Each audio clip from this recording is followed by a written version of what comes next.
Muy buenos días, señoras y señores, representantes de los organismos internacionales. Good morning, ladies and gentlemen, representative of international organizations and members of the security and armed forces, speakers, and audience in general that are connected virtually through our YouTube channels from La Casa del Soldado in Washington, D.C. We welcome you very warmly. I am Lieutenant Colonel Nurse Rocío Manzano Arellanes of the Mexican Army, Gender Advisor, Human Rights and International Humanitarian Law of the IADB. Today, we welcome to our seminar, Women, Peace and Security, where we are going to approach the topics of strategies to incorporate women in operational activities in the armed forces, a space dedicated to promote the integration of women in the organic structures of the armed forces of our hemisphere. Besides thanking you for your attendance, I would like to share with you the pride and the joy that we feel at this moment for the registration of more than 19,000 participants, representing 66 countries today in this great day. To start with the agenda of this event, I am pleased to introduce Lieutenant Colonel and Pilot Guillermo Chávez Trejo of the Armed Air Force of Mexico, Advisor of Protocol of the IADB, who from this moment will conduct this very important seminar.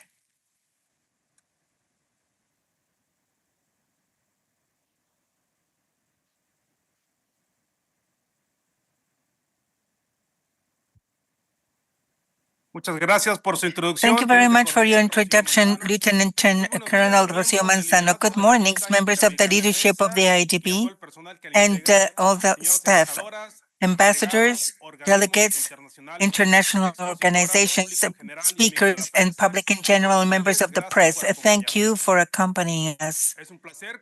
It is a pleasure to share with you this very significant moment. We are approaching key issues to incorporate women to the organic structures of the armed forces. This exchange of ideas and lessons learned and good practices will allow us to feedback and design more efficient strategies to incorporate women into the operational activities. We reiterate our thankfulness for participating in this relevant seminar of Women, Peace and Security, strategies to incorporate women into the operational activities of the armed forces. To continue, I'm going to introduce a Brigadier Chief of Staff Eduardo Velázquez of the Army of Mexico, and also member of the Council of Delegates of the IADB, who is going to give the welcoming remarks. Excellency, Chair of the Commission of Hemispheric Security, Ambassador Hasir Herrick Martin, Permanent Representative of St. Kitts and Nevis to the OAS, distinguished representatives of international organizations, military authorities and civilian authorities, experts on this issue of the integration of women into operational military activities, participants and those that follow us up online. On behalf of the OAS and its commissions on hemispheric security and women and the IADB, represented by the Major General Marco Antonio Alvarez Reyes, Chair of the Council of Delegates, of Brigadier of the Air Force of Brazil, Flavio Luz de Oliveira Pintos, Secretary General, and the General Richard Haycom, Director of the Inter-American Defense College, and on behalf of the Council of Delegates of the IADB, I welcome you very warmly. It is an honor to address you in this welcoming session to the seminar Women, Peace and Security, a space dedicated to the analysis and promotion of the full and effective participation of women in the defense and hemispheric security. This is why, in this context, the consolidation of more equitable and inclusive environments is a challenge that requires a commitment and the coordinated actions of all our institutions globally. I wish to express our recognition to the Commission of Hemispheric Security and the Inter-American Commission of Women of the OAS, as well as to the Inter-American Defense Board for the excellent management of this seminar that will allow us to reflect on the fundamental role of women in these strategic environments. This seminar that gathers highlighted speakers of the United Nations and the Organization of American States, the European Union, and representatives of Argentina, Brazil, Colombia, Ecuador, Spain, Mexico, Peru, and Trinidad and Tobago, with a fundamental purpose of promoting the exchange of experiences and good practices for the full integration of women in military operational structures. From Casa del Soldado, the house of the IADB, here in Washington, District of Columbia, the United States of America, we reaffirm our commitment with the implementation of the agenda of women, peace, and security, promoting strategies that will strengthen gender equity in defense and hemispheric security. Because we weigh that the construction of armed forces more inclusive and representative not only responds to an ethical and legal imperative, but also thrusts the operational capacity and the response capacity in face of the many challenges to security. We are aware that it is fundamental to continue promoting an open and inclusive dialogue that will allow to advance in the integration of women in security and defense and other topics. In this sense, concretely, we conceive that the implementation of innovating mechanisms with a gender perspective will strengthen the collective security and will contribute to the consolidation of societies that are more resilient and peaceful. And therefore, in this seminar, we will have the opportunity to exchange experiences and share good practices and consolidate strategies that will promote the full inclusion of women in all levels of the defense and security sectors. In this context, I highlight that the participation of women in these spaces not only represent a fundamental right, but also is a key factor to improve prevention and conflict resolution, strengthening in this way the stability and regional development. Therefore, these international organizations, civil society, and armed institutes of land, sea, and airspace, and national security, today, from the facilities of the IADB, expresses that we are convinced that the work carried out in the seminar will contribute significantly to the strengthening of cooperation among our nations, promoting fairer societies and more safe and inclusive, and with this promote and strengthen confidence and hemispheric security. We thank very sincerely for the participation of each one of you, and we reaffirm our commitment, the commitment of this international entity to continue promoting initiatives that will promote gender equity in benefit of peace and hemispheric security. Thank you very much. General Brigadier Eduardo Diaz Velázquez, thank you very much for your welcoming words to this seminar, Women, Peace and Security, Strategies to Incorporate Women into the Operational Activities of the Armed Forces, organized by the IADB, with the purpose of sharing lessons learned and good practices of the armed forces that are incorporating women into their organic structures. To start this very important event, I have the honor of representing Her Excellency Ambassador Jacinth Henry Martin. The Ambassador Jacinth Henry Martin is from St. Teresa Neves, and she has been the first ambassador of her country in the United States and is the head of the cabinet and advisor of the OAS. Right now, she is the permanent representative of St. Kitts and Nevis to the OAS and chair of the Commission of Hemispheric Security of this international organization. Today, she will give us the honor to give the opening remarks for this seminar. Thank you very much. I really want to start by adopting the protocol already established, but also to pay my respects to the High Command and the Directorate of the IADB present in the room and those who are following today's event online, and to salute all of the aligned defense bodies following online across the hemisphere. Excellencies, distinguished guests, esteemed colleagues, members of the armed forces, and most importantly, the trailblazing women whose leadership, service, and courage continue to shape the future of security in our hemisphere. It is an honor to address you today as chair of the Committee on Hemispheric Security. This role carries a proud legacy of women in leadership, and for the first time in history, the committee stands under an all-female leadership, marking a significant milestone in our collective pursuit of a safer, more inclusive hemisphere. I'm especially pleased to speak at this important seminar on strategies to incorporate women in operational activities in the armed forces. Today's discussion is both timely and essential for strengthening our defense institutions and advancing hemispheric security. The future of our society, of our security infrastructure, depends on inclusive policies that harness the full potential of all who serve.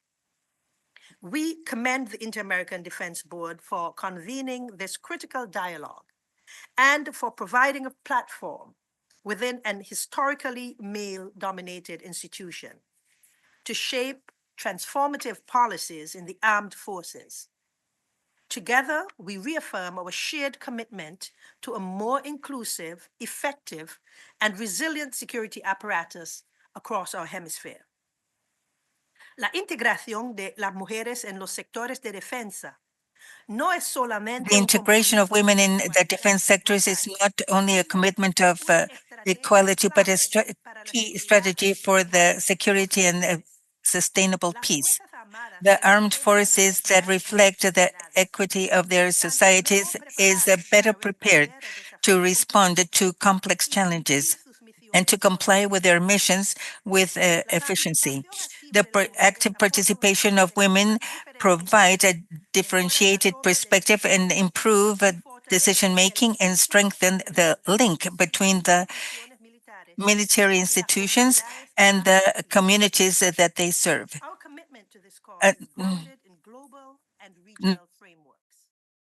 The United Nations Security Council Resolution 1325, adopted in 2000, marked a turning point by recognizing the disproportionate impact of armed conflict on women and the need for their participation in all aspects of peace and security. Since then, a robust agenda has emerged around 4 pillars: prevention of violence towards women and girls in conflict and post-conflict contexts, participation of women and gender parity in peace and security decision-making processes, protection of the rights of women and girls in conflict situations, and protection against all forms of gender-based violence, and meeting the relief and recovery needs of women, and recognizing and strengthening women's ability to act as agents in conflict and post-conflict contexts. En el ámbito regional, la Organización de los Estados Americanos. In the regional environment, the OAS has demonstrated a consistent leadership in this issue. For instance, the Commission of Hemispheric Security and the IADB have promoted the exchange of experiences and best practices to strengthen the role of women in the national defense, as public security, the response to disasters, peace operations, and disarmament. This line of work is aligned with the global commitments of the Agenda Women, Peace and Security of the United Nations. Additionally, OAS member states have taken concrete actions to operationalize these commitments. Many have introduced national-level policies to expand opportunities for women in military service, eliminate discriminatory practices, and increase representation in leadership roles. Training programs have incorporated gender perspectives to improve operational effectiveness and ensure alignment with international standards. Sin embargo, nevertheless, we still have important challenges ahead. For instance, the traditional dogmas, cultural dogmas, and inequality to the opportunities for promotion, and the lack of support networks that hinder the professional development of women, military women. To overcome these challenges requires an institutional will, sustained and an integral or holistic focus. We must cultivate a culture of inclusivity within our defense institutions, invest in leadership development, and establish robust evaluation mechanisms to track progress, retention rates, and emerging challenges in real time. Continuously benchmarking Continuamente comparándolo con las mejores prácticas nos va a permitir and enhance effectiveness. The participation of women is not only a matter of fairness, but a fundamental component of operational excellence and legitimacy in today's security landscape. The security of our hemisphere is only as strong as the institutions that uphold it. Strengthening the role of women in the armed forces is an undeniably worthy and strategic investment in the peace and security of our region. History has shown that the strongest armies are those that leverage the full spectrum of talent and perspectives available to them. OAS member states must therefore continue advancing this agenda, aligning national policies with international commitments and fostering regional cooperation to drive lasting, meaningful change. Today, let us commit to action, not just rhetoric, but action in concrete policies and institutional reforms.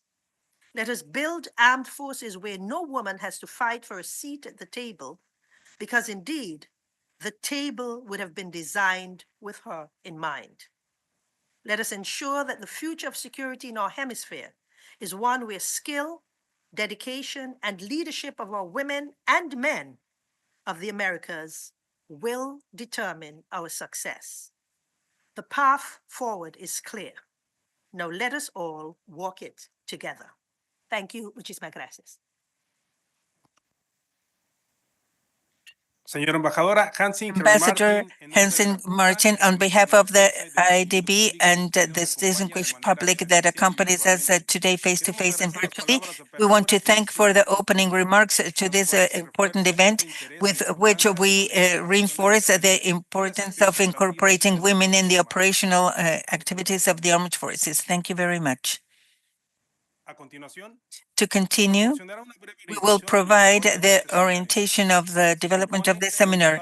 It has 12 presentations with a 5-minute break after the 5th presentation, concluding with the closing words approximately at 13 hours in the West schedule. Distinguished auditorium, this is a cordial chat, and if you want to give your opinion, do it through the chat. Due to time reasons, we won't have a question and answer, but we want to know what you think through the messages in YouTube.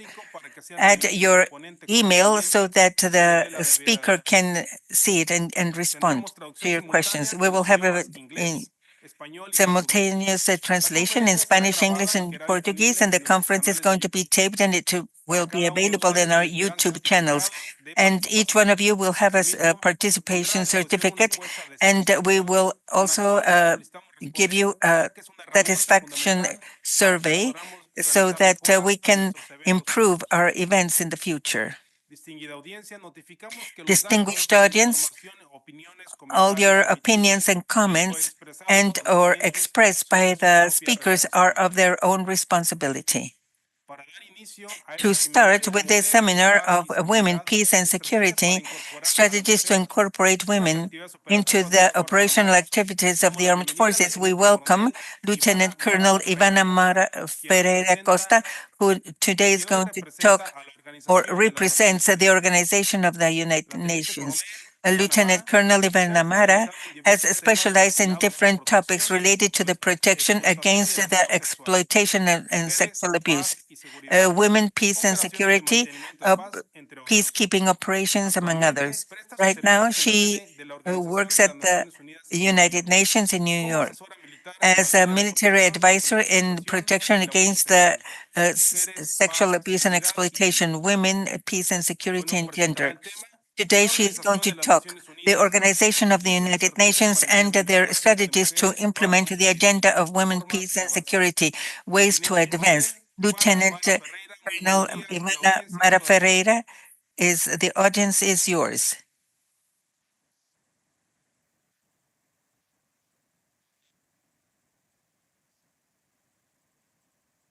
Bom dia, muito obrigada. Morning, thank you. First, I would like to thank the IADB for their invitation to participate in this very important event. This is a platform to discuss once more the implementation of the agenda of women, peace and security through the strategies of the nations OAS and the IADB and of all the member countries, so that in some way and in a more expressive manner, for the agenda women, peace and security become a reality. Please, there's a request in order Ivana, could you put up your presentation in presentation mode? Share your presentation.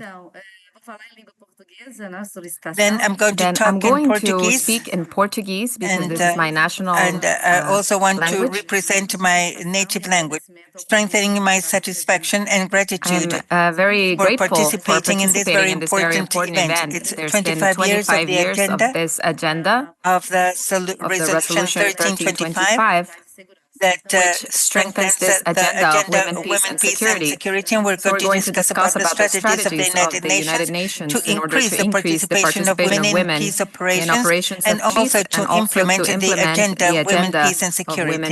We're going to speak in Portuguese, but my presentation is in English. I would like to strengthen the words of the ambassador and the general about the importance of this implementation, which is the presence of women in peace missions and also in leadership positions. and gender and gender equality. equality, And also and as an not only as a international gender strategy. equality We're going to item, but increase also the as an international operationality of item. all the women. I And would I like would to like also also to express express my gratitude my thanks for the women that for are the in the women who peace are missions in the and missions, breaking breaking barriers and barriers and opening opening up space spaces for others. for This other chart women. This informs chart how shows the how the presence of presence of military military women or women or civilian or women are police is in in the peace the peace operations. operations. This This chart shows represents the the gender strategies parity of of gender the equality of United the United Nations and Nations, also and it also reveals how reveals we how we are are today today and and what what is we can expected expect. to for the presence of women in the contingents. We expect that in 2028 we will have 15%. Right now we only have 8.5% of women deployed in the contingents. Uh, and it is a larger number in the case of police and APO, and also military observers. There has been an evolution in these other areas. Nevertheless, we still have a low representation of these contingents. The parity is under revision, and it is going to be updated. Well, the ambassador already said, and the general as well, and I think that it is important to strengthen that the United Nations prioritizes gender equality and the inclusion of more women in the operational environment and peace missions as an objective to increase the effectiveness of these operations. Well, the initiatives of the United Nations and once again strengthen that the participation of women improves the result of the same, and it improves effectiveness and at the same time the credibility of the local communities. And also in terms of increasing the participation of women and the number of women in leadership positions, as well as the opportunities in other areas. And the role, the leadership role, is in the hands of men. So this leadership has a very important role. Today, we have 10 resolutions that deal with the implementation of the agenda, women, peace and security, and the increase of women in peace operations. And nevertheless, all of them are effectively implemented. And we have a strong leadership and that believes in the implementation of this agenda and of this resolution. Inicialmente, eu gostaria também de comentar que dados já indicam que a inclusão de mulheres nas forças de paz. Actually, the inclusion of women in the peace forces not only increases the protection of civilians and exploration and sexual exploitation, also increases the reduction of conflicts based on gender and also increase their effectiveness. In this sense, the policies, the institutional policies are strengthening themselves, and their objective is to strengthen gender equity and requires countries to contribute with them and be aligned with the mandates that deal on gender parity and prioritize the deployment, balanced deployment with regards to gender perspective, and as an additional strategy, establish also to have more women in leadership positions within the peace missions. In this sense, I'm going to give an example. We have within the peace missions, I'm going to give an example because the greatest authority there is a woman that is the special representative of the Secretary General. So we need more women in leadership posts in these missions. And we can think about a larger number of women as commanders of the force. Right now we only have one. go within the diverse peace missions. And so this is another thing that needs to be implemented. When we talk about increasing the participation of women, we have to consider, and the UN is trying to increase the strategy to recruit and have these women in those positions. In which sense? Well, women deployed on the terrain and then goes back to their native countries, but could be used as a model to motivate other women to share their experiences as a way to motivate other women. And so in this sense, we have these strategies. The initiative for women in peacekeeping operations that has a technical background for the countries that contribute with the troops. There are 2 projects already ongoing in the peace missions, MINUSCA and MINURSA, in this to improve the conditions, especially of housing, and the strategy of gender parity that establishes some percentages, specific percentages for the participation of women. And in 2028, we expect 15% of the presence of military deployed in peace missions be women. In this sense, we have also launched another resolution that talks about the performance in the peace mission so that we can ensure that the contributing countries of troops will reach the objectives determined by the strategy of gender parity. And we have an additional strategy that is a global campaign that has been launched to recruit women for military roles, especially within the peace missions.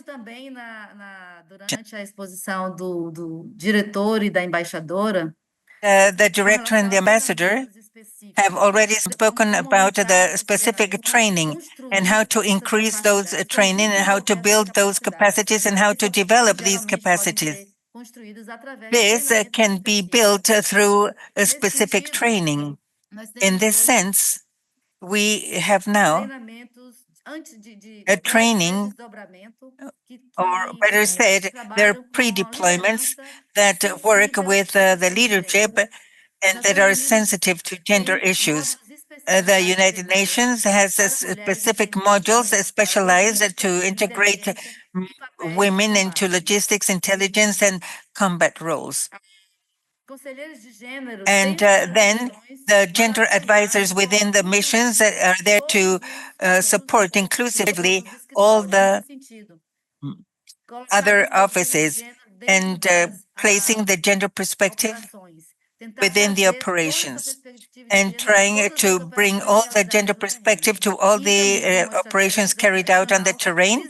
And as an additional strategy, develop leadership and training programs that are tailored for women in peacekeeping and leadership, specialized leadership for peacekeeping operations.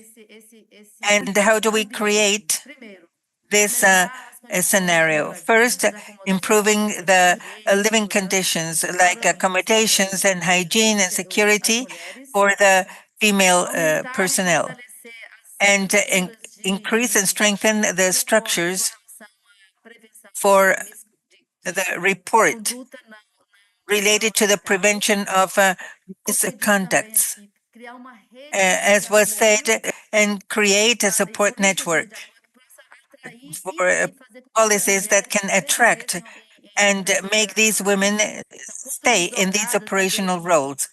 And so that we know that in their native countries that there is a support network while they are with their families until they're deployed. And also some support associations for women that are deployed in peace missions. The United Nations also created a year ago a support network within the mission itself. It started, well, there was a pilot project in the United Nations mission in Sudan. And 1 year ago, this project started, and I had the opportunity to talk with all the women deployed. And this support network has worked very, very efficiently. And so all the women that are deployed in the peace missions for the United Nations in Sudan are part of this support network. And the next step is to be to open this project within the United Nations missions in Sahara and discover the objective of all the United Nations missions, peace missions will have this as well. Once again, share the good practices and lessons learned, and I have brought 4 experiences. MINUSCA, all the contingents are already working with gender integration to improve the involvement with the local communities. Despite the current situation, the mission has teams of engagement teams, and considering what is established by the infantry manual. So each manual of the infantry battalions have to have a group of engagement, 50% of them women, to increase the relationship with the local communities and to improve intelligence collection. In Lebanon, the peacekeeping women increase confidence with the local people and also disperse best practices. We have disseminated the histories of leadership of women that can inspire others and promote this network, support network of women, of uniformed women that are deployed on the terrain. What are the challenges and what measures can be used to mitigate these challenges? Well, the challenges have also been expressed by the director and the ambassador. We have a cultural resistance in the sense that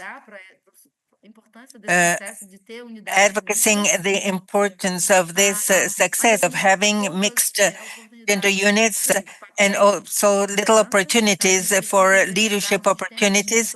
And so we need to implement some mentoring systems and integrate operational issues together to the mixed teams during training, and also additional strategies like partner with local communities to talk about these cultural barriers and how they can be mitigated. As a conclusion, I would like to say once again, reiterating the previous words, that the participation of women in these peace missions is essential to increase the credibility and effectiveness of the peace missions. The UN must ensure this sustained advocacy and strengthen the policies and have a continuous evaluation with regards to the adaptation of the strategies that determine this gender inclusion. And I would say, much more than this, today we have about 10 resolutions that deal with the agenda peace, women, peace and security, and the increase of the participation of women and its effectiveness when we have 2 women deployed on the terrain. But we need to implement these resolutions. We don't need new strategies. We already have them. There are 25 years of this agenda and 50 of the Conference of Mexico of the platform. So what we need right now we have an event at the UN that talks about the participation of women. So what do we need? What more defined policies do we need and resources to implement these resolutions, to implement the national plans? We already have 112 countries, of which 97 already have their national plan to tend to this agenda in its 5th action plan in our country. We need these plans now to be with defined resources, political projects, and to become a reality.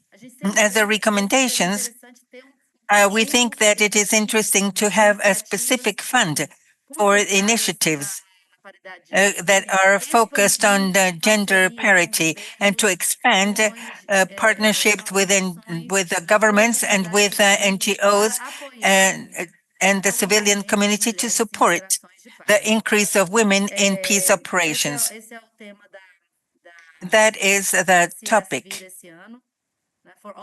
of this year for all the women and children. And also, I want to send the message of the Secretary General that says, make no mistakes, women are not asking for any special privileges or advantage over men.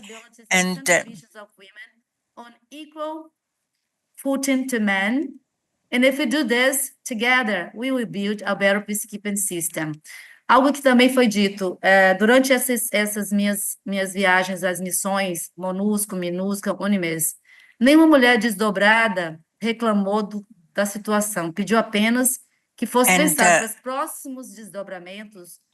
Como que a gente pode melhorar? What are we thinking about for the next deployments? How can we improve lodging and living conditions and the networks, support networks in the countries of origin so that the deployed women have better conditions to carry out their job?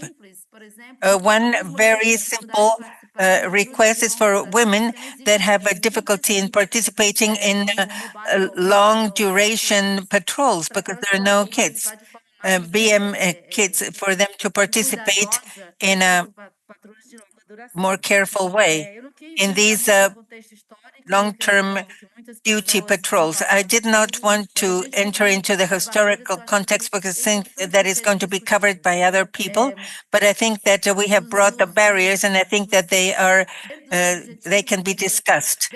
Among the objectives, we have the fifth objective here of the United Nations to implement gender equality. And it is a time to stop and to try to change. So we have to prevent. So thank you very much. We are at your disposal for any question that you might have. Thank you, Colonel Ivana. In the name of the IADB, we express our thanks for sharing those valuable knowledges and reflections on the good practices and lessons learned on the UN for the compliance of this very important commitment on women, peace, and security. Moving on with our program, we welcome our second presenter, representing Argentina, Magister Ana Carolina Podlesker.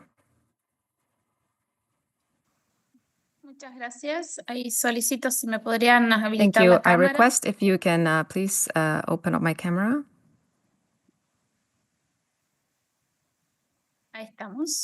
There we are. Good morning. Sorry. Magister Ana Carolina Podlesker is a professional and she has training on international relations, Magister in communication in organizations, governance and strategies of defense of the William Perry Institute of the University of Defense of the United States. Right now, she is General Manager of the Institute of Social Work of the Armed Forces and Security Forces of Argentina. She will be presenting the topic Leadership of Women in International Military Operations. Master Ana Carolina Podlesker, the floor is yours. Thank you. Thank you very much. Thank you for the invitation. Thank you to the IADB. I am celebrating this space, to have this space where the hemisphere is fully focused on a topic which is very, very important. I would like to start the presentation remembering that as stated by the presenter from Brazil, we are celebrating 25 years of this resolution, which leads to discussing these topics. But I would like to also state the stance of Argentina on this regard. Throughout the years, there's been a lot of importance and a lot of political interest in the gender issue, and also against some other policies. And in the administration of Milei and the Minister Petri, they were stating this from the opportunities scope as far as the stating of the participation of women in the operations of peace and military international operations, which is the topic that we're going to be dealing with. And this is very important. And this is why I'm clarifying this, because today, with regards to women, peace, and security, we're putting this in from the aspect of equal opportunities. So we are clear that women leadership on the operations of peace is not jeopardized. Maybe in other years before, we had to fight shoulder to shoulder and start to say women are present. Right now, it's clear that the leadership in women in military operations are providing and are enriching the military operations. It's not just about the places, about how many percentages we have, but the women in peace operations are providing are filling a lot of leadership positions. Also, the men who are sharing on those operations with them, they know that women are providing the mission this power of enriching, which is very big, especially because even in conflict operations, people are looking for a lot of women, considering that the people who are most affected in these situations of conflict, or even in peace operations or in natural disasters, unfortunately, it's always women and girls who are affected.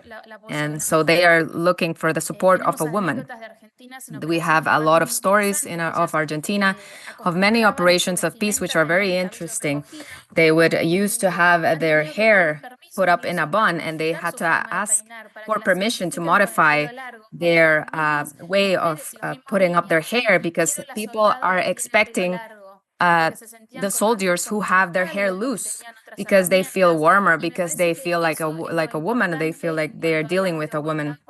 They have a warmer aspect. And this is what we're talking about when we talk about equality in these military operations, international operations.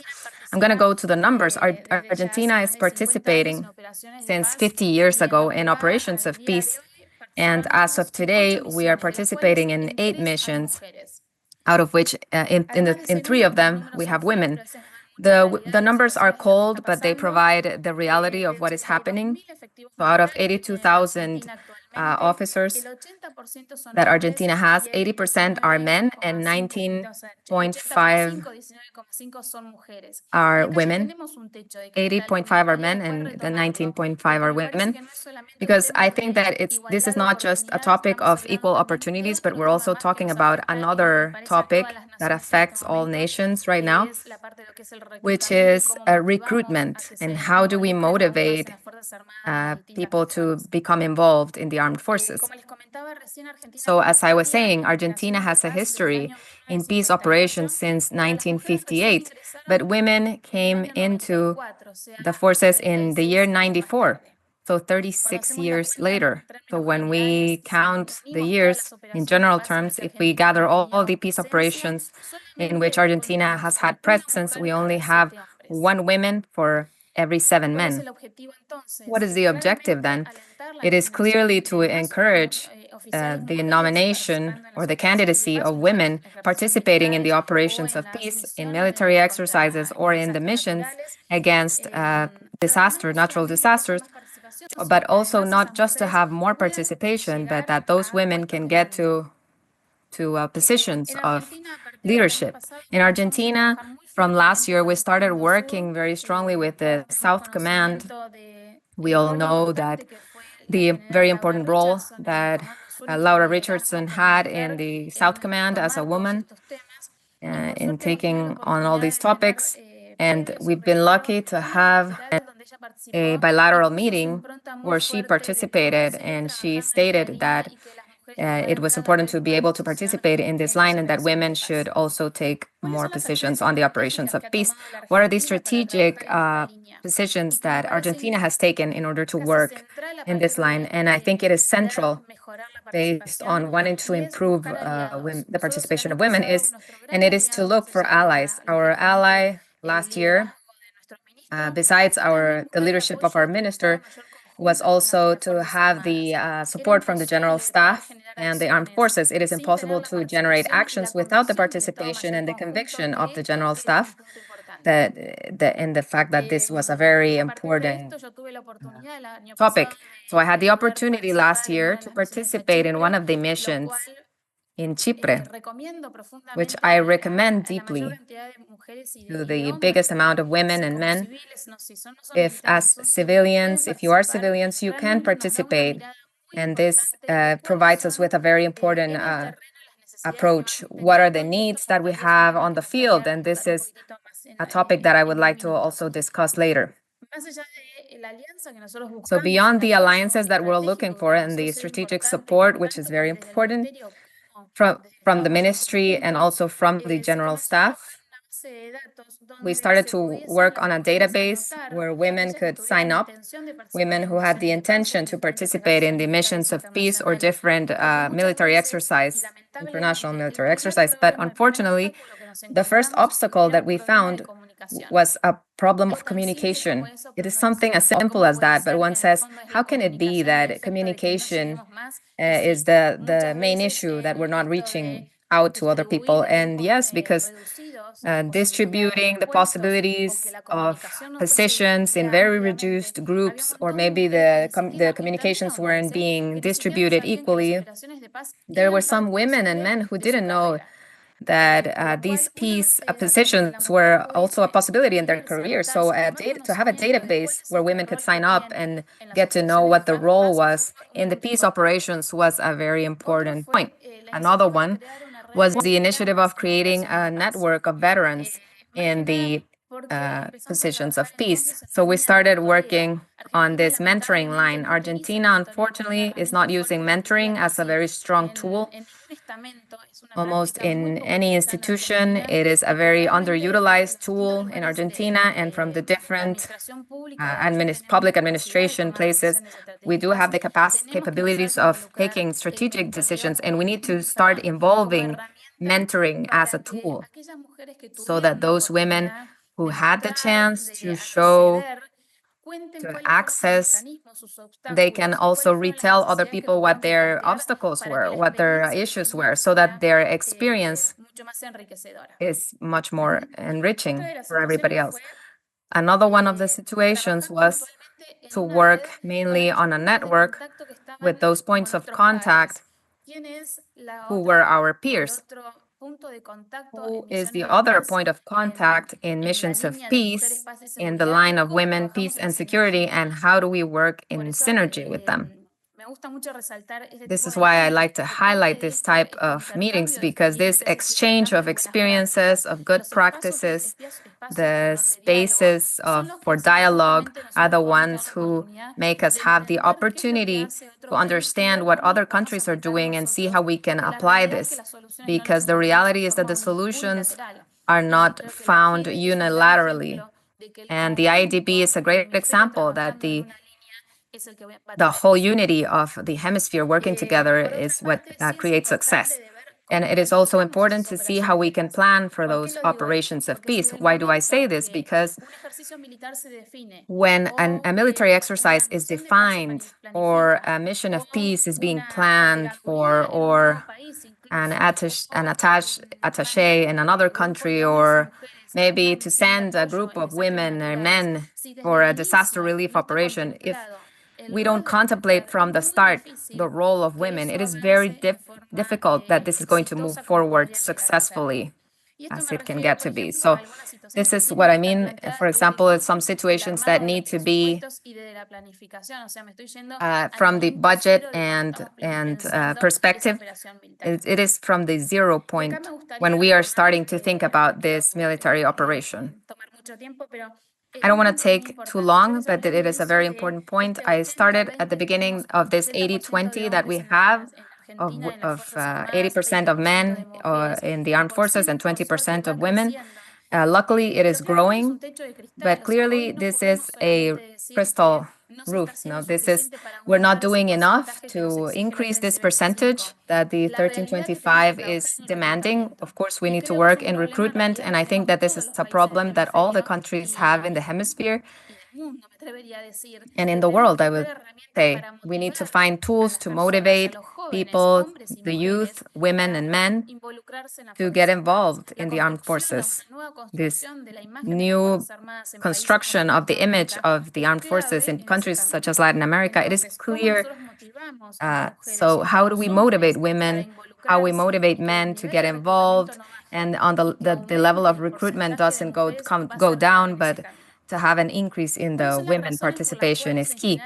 So what are the reasons why women and men are joining the military career? Is it this to have a link with the force? People who are involved in the public aspect, or people who are involved or interested in putting our grain of sand to help the world, I think this is important. But in that path of the motivation, we also have how do we communicate? How are we showing what our armed forces are doing? How many women do we have involved? And these are people who are also working together with men. How do we link this with the armed forces? Most of the people are joining the forces because they have a family member in the forces. So it is important to also take that into account. How do we increase recruitment? How do we have more women involved? Women with important roles, more admirals, more nurses, more pilots. How do we impregnate this on society to increase the amount of women that are being recruited in the armed forces? And afterwards, how do we get those women to be in the conditions to be sent to those military international operations, probably peacekeeping operations? And in order to conclude, I would like to highlight that there's been very hard work done in eliminating the barriers that used to exist, this impossibility of introducing women into the armed forces. There's also a guarantees for opportunities and equality right now. It is highly acknowledged. And there's a challenge of how to ensure this sense of belonging, and that women don't say, oh, my career, this is the end of my career. I already got this. I am retiring. But what we need is not just to recruit, but to get those women involved in the military career, because that woman who is involved can get to very high positions, decision-making positions, which is where we want to get in this game of opportunities of development.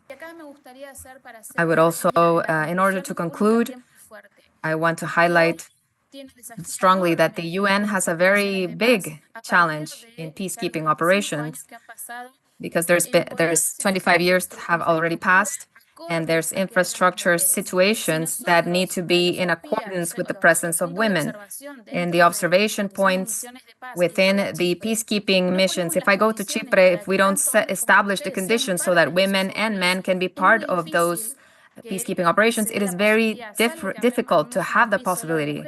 Unless we just put together a peacekeeping operation where only women participate, because of course women can do what men do, but there is a lack of infrastructure that the UN needs to take into account, and this will make the participation of women in peacekeeping operations increase. So I want to thank everyone, and I want to congratulate everyone for your words and for spending this time with us, and also thank you to the IADB for considering Argentina. Master Ana Carolina Podlesker, in the name of the IADB, we want to thank you for your time dedicated to sharing with us your knowledge, experiences, and lessons learned with regards to the ways in which the leadership of women is being carried out in international operations. This closeness and trust that you mentioned are a very valuable aspect in your activities. Thank you. With great satisfaction, we welcome the representative of Brazil, Counter Admiral Maria Cecilia Barbosa da Silva. Counter Admiral Maria Cecilia Barbosa has a degree in intensive medicine and cardiology, also specializations in intensive medicine and medical clinic. She is also a director of the Department of Health and Social Assistance of the Ministry of Defense, and she's also working in the Ministry of Sports in Brazil. Right now, she's presenting strategies for incorporating women in the initiatives of the Armed Forces of Brazil. Contralmirante Maria Cecilia Barbosa da Silva, good morning. The floor is yours. Good morning, Colonel. Thank you very much, ladies and gentlemen. Good morning for all. I would like to thank the Brazilian generals of the IADB. Thank you for this invitation to participate in this very important seminar. And I also want to thank Colonel Manzano for their support and also the instructions before this event. I am very happy and I'm very honored to represent the Armed Forces of Brazil and also to talk about this topic, which is very important, that the Armed Forces of Brazil, what they have done to incorporate women in this military operations.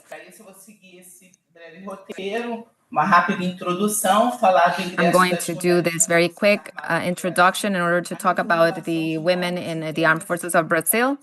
There's a reformulation of internal norms and social behavior, also the adaptations of structures and equipment for operating missions. There's women in operating missions of the UN. Also, there's women in the operational activities of the armed forces. When capitalism came in the 19th century, this brought some novelties for women because the relationship of women changed with regards to work. The growth of urban economies led to women to participate and to occupy these workspaces, and thereby the participation of women increased in the wars and the conflicts and in the armed forces.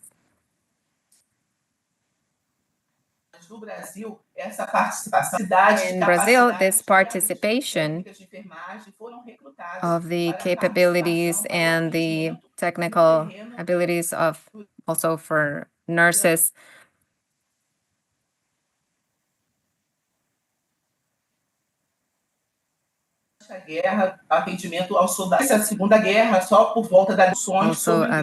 there were nurses required on the war, and also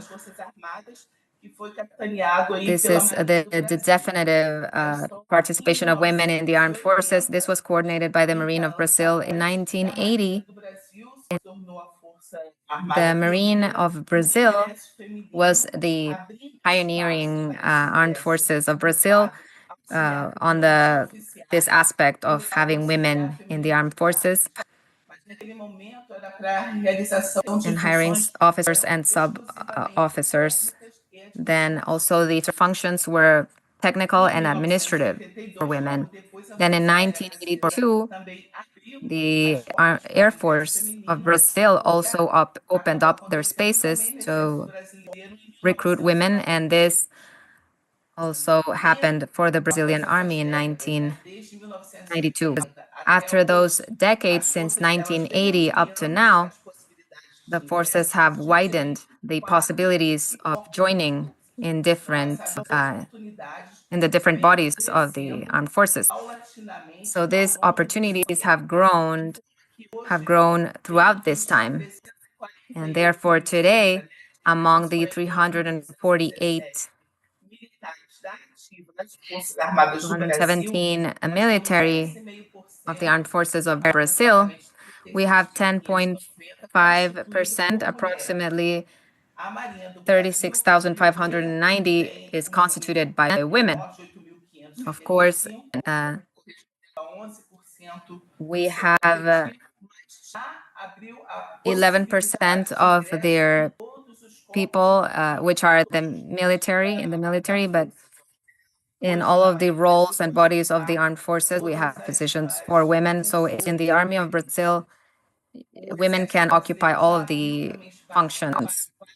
The Brazilian Army has also opened up the space for many opportunities, including recently the participation of women in the body of war material with officers and sub-officers. Also, the Marine has opened up this possibility of having women as sub-officers and officers in their institution, and also in the biggest feminine contingent, close to 22% of their personnel. And this is in the aviation and infantry bodies. And for that, we need to guarantee this participation of women in the operating missions, which hasn't been easy, starting from the adaptation of norms. And the most important difficulty is to show that people can acknowledge these possibilities, these operating possibilities for the women, the capabilities, the operating capabilities, they are not linked to the gender. They are linked to genetics, to also a family inheritance and behavior.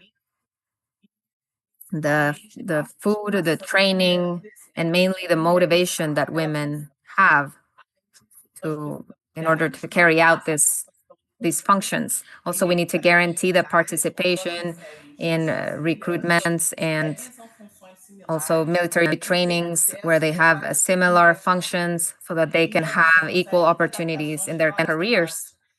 We are still doing adaptations related to anatomy and physiology of women. What adaptations were these? Of structures and equipment, not just for the missions, but also for the permanent missions, operating missions. The structural changes have been made decades ago, since the first time a woman joined, also in operating missions, in order to guarantee a very comfortable and inclusive environment with adaptations, also the separation of bathrooms, individuals, one for women and one for men, and also the creation of lodgings for women with face identification means and security cameras in order to provide more tranquility and privacy for the women. Also, we're adapting the equipment in order to reach the specifications of the women body. Also, the height of the tactical vests and the belts, adapting the size of the bags also in order so that the soldiers are comfortable. Other things are being adapted also to avoid muscular lesions. Also, besides these adaptations, the incorporating women in these operational activities requires a change of mentality and culture within the institutions. So we need to do this updating and inclusion of norms, and taking into account the inclusion of women, such as the adjustment of indexes, also exams and physical tests, also the adaptation of the laws in order to take into account also the maternity leave and also lactating leave, also the reformulation and distribution of internal norms of social behavior, such as combating discrimination and also sexual abuse or harassment. Instructions, also norms need to be adapted so that there's to avoid relationship problems within the operations. And there's countries and institutions who have already included women, such as the Marine of the United States, and we have used that also for our integration process. As Colonel Ivana said, We are linked to this strategy. The UN is recognizing the importance of participation of women in the conflict areas, the armed conflict areas, and of big humanitarian disasters. And they are foreseeing that this participation will grow up to 20.63%. And Brazil has already reached this percentage last year. They have already gone over this percentage. So we expect that we reach a 25% of women in 2028. Then not just from the point of view of numbers, but also from the quality point of view, the armed forces of Brazil have taken care of the training of these women. They are strengthening the participation in trainings that the armed forces are providing, which are exclusive for women, and they receive specific trainings which are favoring the promotion of human rights, the protection for civilians, and a bigger access to the communities. And this contributes significantly for peace and security.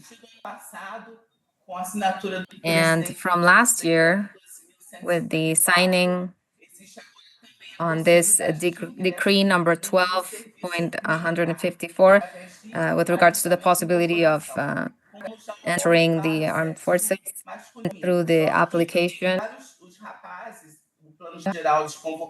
for men in the general recruitment plan, it is obligatory, but for women, it is voluntary before 2025. So women who are 18 years old, they may apply.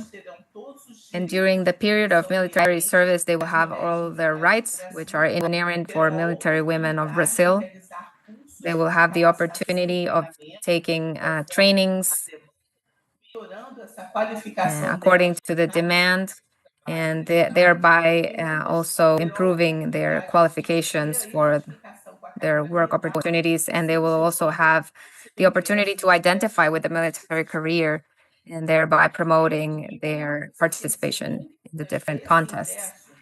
Something that has been very important for this, and we have already discussed this, it is to promote the attractiveness of the participation in the armed forces. So we have used the media in order to diffuse widely this participation of women in different roles, in different ranges, in military careers.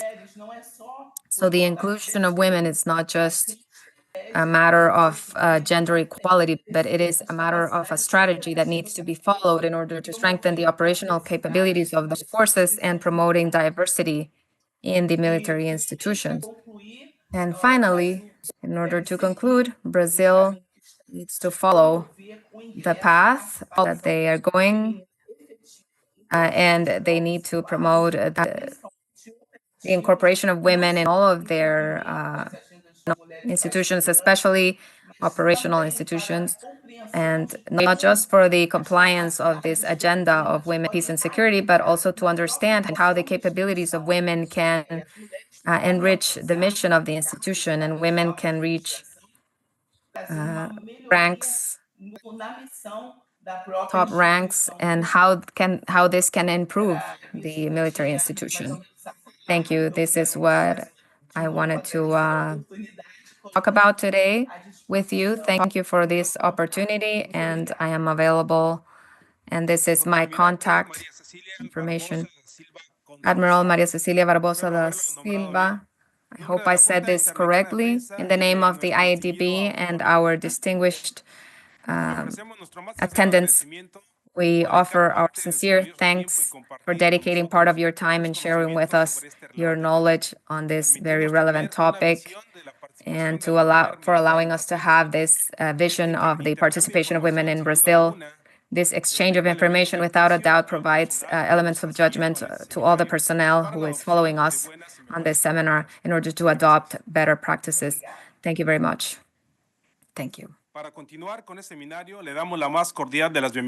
on with the seminar, we're going to welcome the representative of Colombia, Counter Admiral Beatriz Garcia Restrepo. Rear Admiral Beatriz Garcia was graduated from the Navy Admiral Padilla with 27 years of experience in the legal and administrative and environment of the Armed Forces of Colombia, and she has had some key positions, and she is head of the legal department of the Army. And she's going to present the Colombian women and their participation in the military forces since 1976.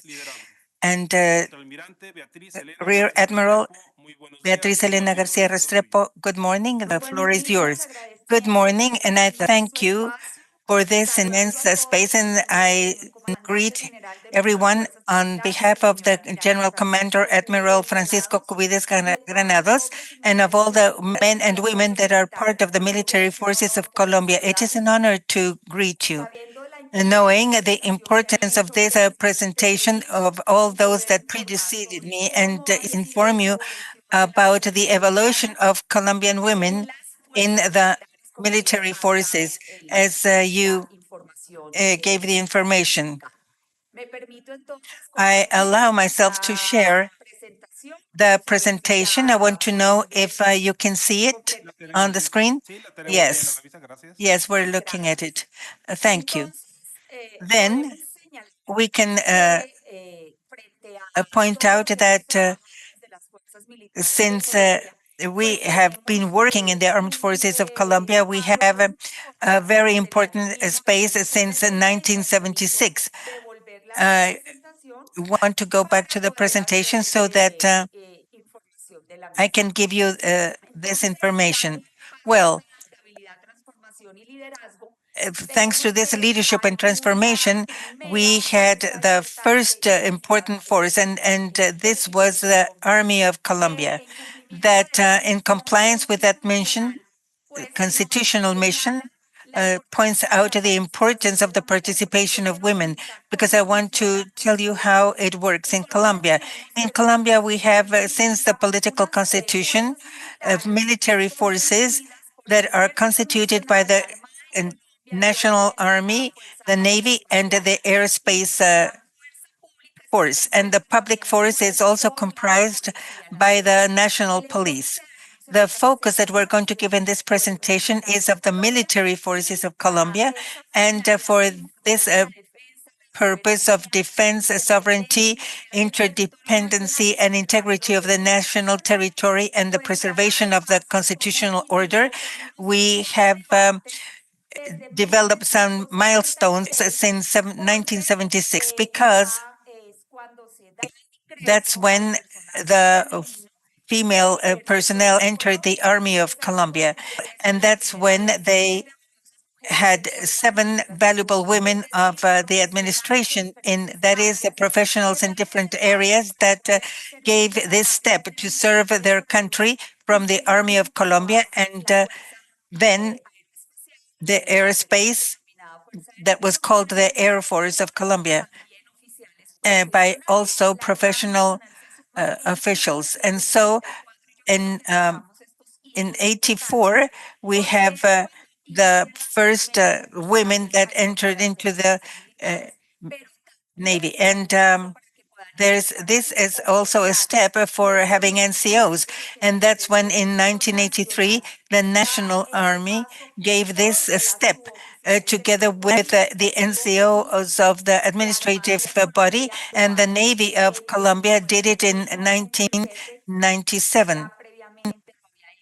That has been done before in 1992 by the Air Force.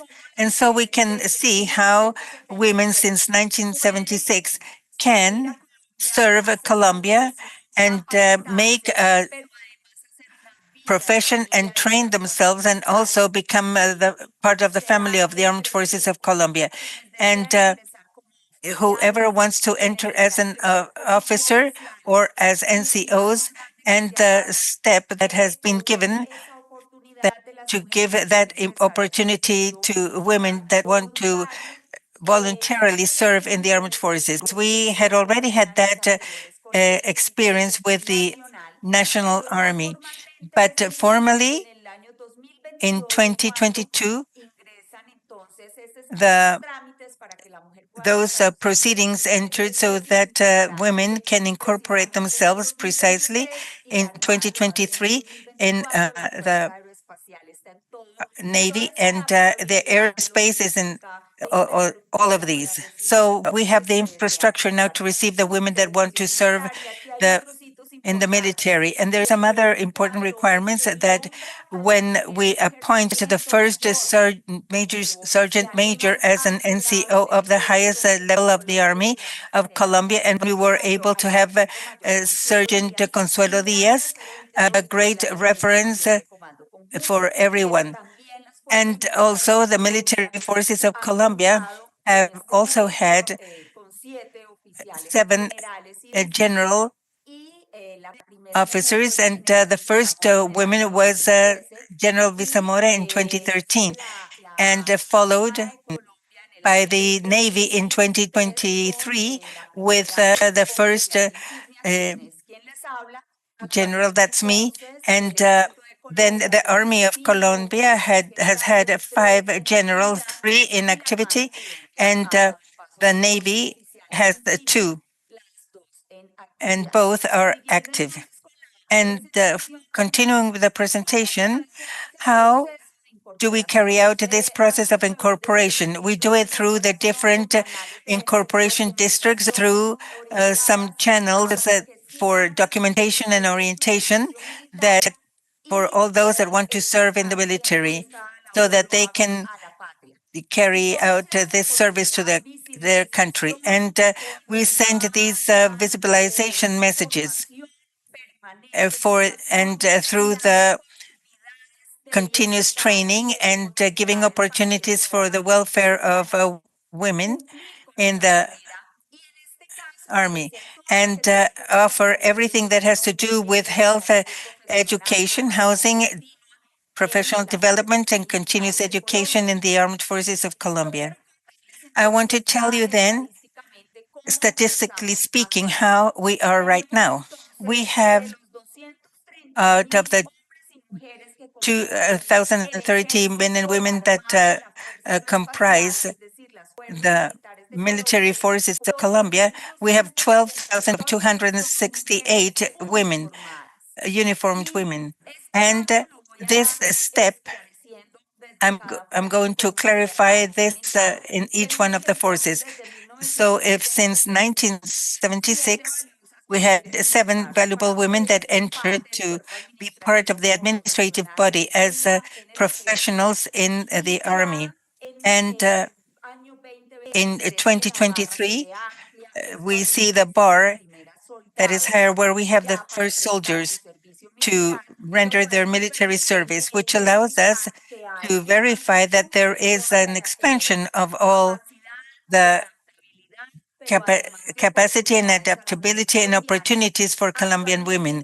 At this moment, of the 180,533 men and women that the National Army has, 8,934 are military women. And we see how this is increasing. As far as the Navy, that step was given, as I said, in 1984. And out of the 33,000 men and women that we have right now, we have that 1,597 are uniformed women, officers and NCO, and that are rendering their military service. And also, we have students in the training schools. And the first 17 in 1984, there were 17 officers that opened the road for all others that want to represent the military Colombian woman. The Space Force also gave this step in 79. And they did not have all the incorporation of the soldiers because it is an ongoing process, but you see how they are growing in number from 13,000. And right now, 1,900 are uniformed women.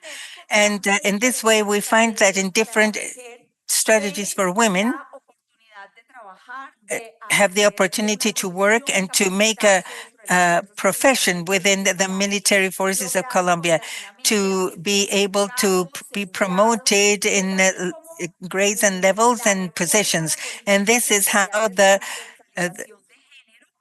gender streamlining policy is helping them. That was published in 2018 to 2027 to facilitate the inclusion and the streamlining and promoting that equal opportunity and to reduce any type of a gap that could avoid it from proceeding. So it is important to say that we have had different managements with different directives and laws by the executive and the legislature, because in Colombia we have the three powers, and the military forces are part of the executive.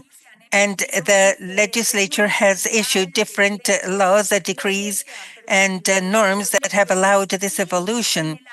And in 2024, something that we want to highlight is that national plan for the resolution 13/2035, highlighting in the framework of women, peace, and security, the role of women in the development of conflicts, as was said by my predecessors, and in the consolidation of peace. So that's where the Ministry of Defense and the General Command of the Military Forces is working on, and we created these gender offices. And I highlight the work of Captain Ana Flores. She is the head of Gender and Women and in charge of the offices in the Army and the Navy and the Aerospace Force, because we have done a very important job to generate these gender observatories, that the gender advisors are the ones that can really perform and handle the focal points and create the committee for streamlining and the elite bodies with the different laws.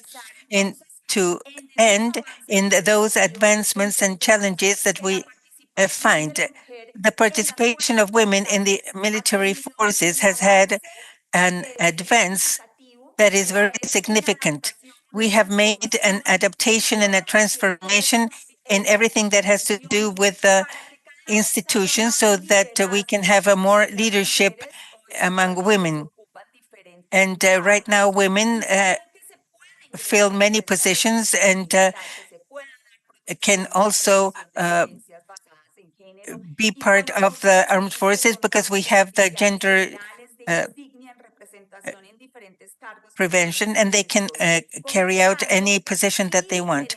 And we also have valuable women in the positions like commanders of ships, pilots, commanders of the mechanized groups, commanders of the cadet battalions in different positions of leadership and strategic leadership, administrative leadership that can make people aware of this streamlining in which we have to work on, and in the participation of women in peacekeeping operations and international cooperation, and that the military women can continue professionalizing themselves because they will have opportunities to be part of it and fill different jobs under the framework of women, peace, and security. With this, I finish, and I want to thank each one of those that have made this event possible, but also within the military forces of Colombia, to all the valuable women and great men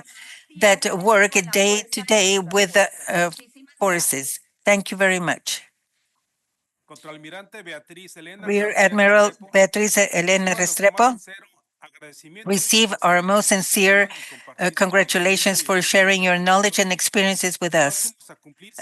We are about to celebrate 50 years of allowing women into the Army, and you allowed us to get to know what happened and the access to opportunities and the conditions of equity of the Colombian military women.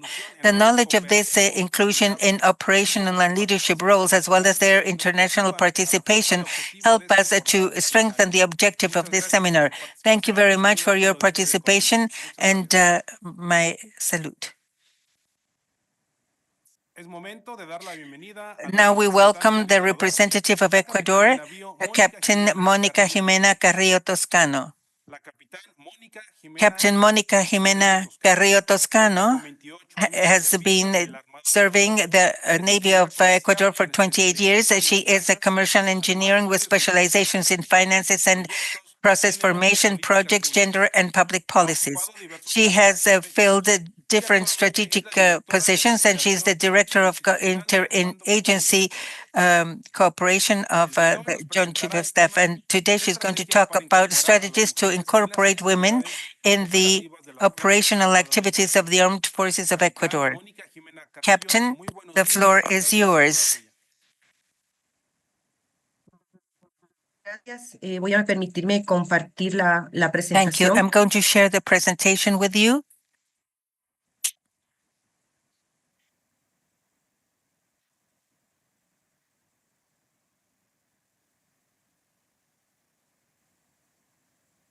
A ver, permítame un momento. Perfecto, está bien. Y tenemos la presentación a la vista.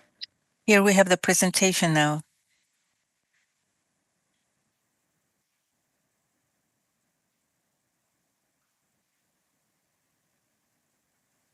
Bueno, en primer lugar quiero First of all, I wish to thank the opportunity to be able to tell you how the track of the women in the armed forces of Ecuador has been and how this process evolved within our institution.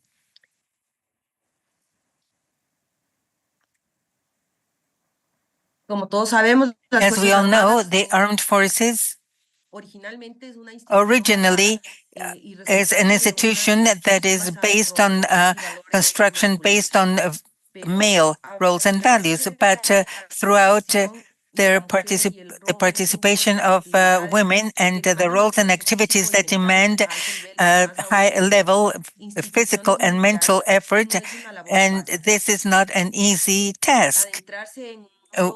To enter into a world that was exclusively a male world has been a true challenge. The incorporation of women into the Ecuadorian Armed Forces is a process that implies changes and adjustments to the organization of the institution, but allowed us to restate its regulations in accordance with the institutional needs. Incorporation of women in the operational area of the armed forces, and why I make this a difference, because we already had the staff that was assimilated that was called the specialist staff. But talking about the incorporation in operational areas does not obey to a change, a systematic change, nor a project for inclusion that was conceived. It was a political imposition when a group of girls, of young girls, tried to enter the armed forces, and they were denied access to the process. And that is when the national legislature motioned at the National Congress the entering of women with 4 years of permanency in the officers' school. And the schools were for 2 years. Here,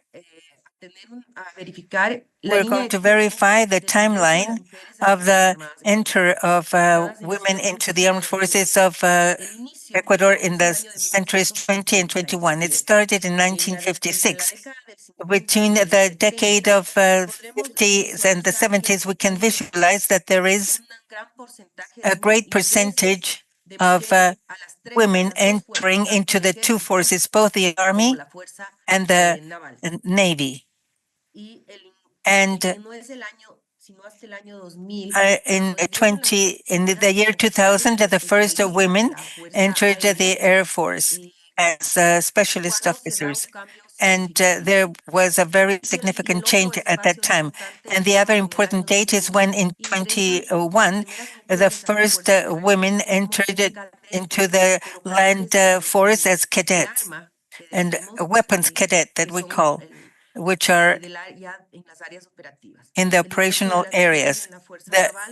in the Navy as Navy guards in 22, and the last force in which women were received as weapons cadets in 2007 in the Air Force. These are the percentages of female participation in 2025. Land forces, with a total of 25,061 personnel, has a 3.45% participation. The Navy, with 9,356, have a participation of 709% women. And the Air Force, with a total of 6,052, have a participation of 5.96% women.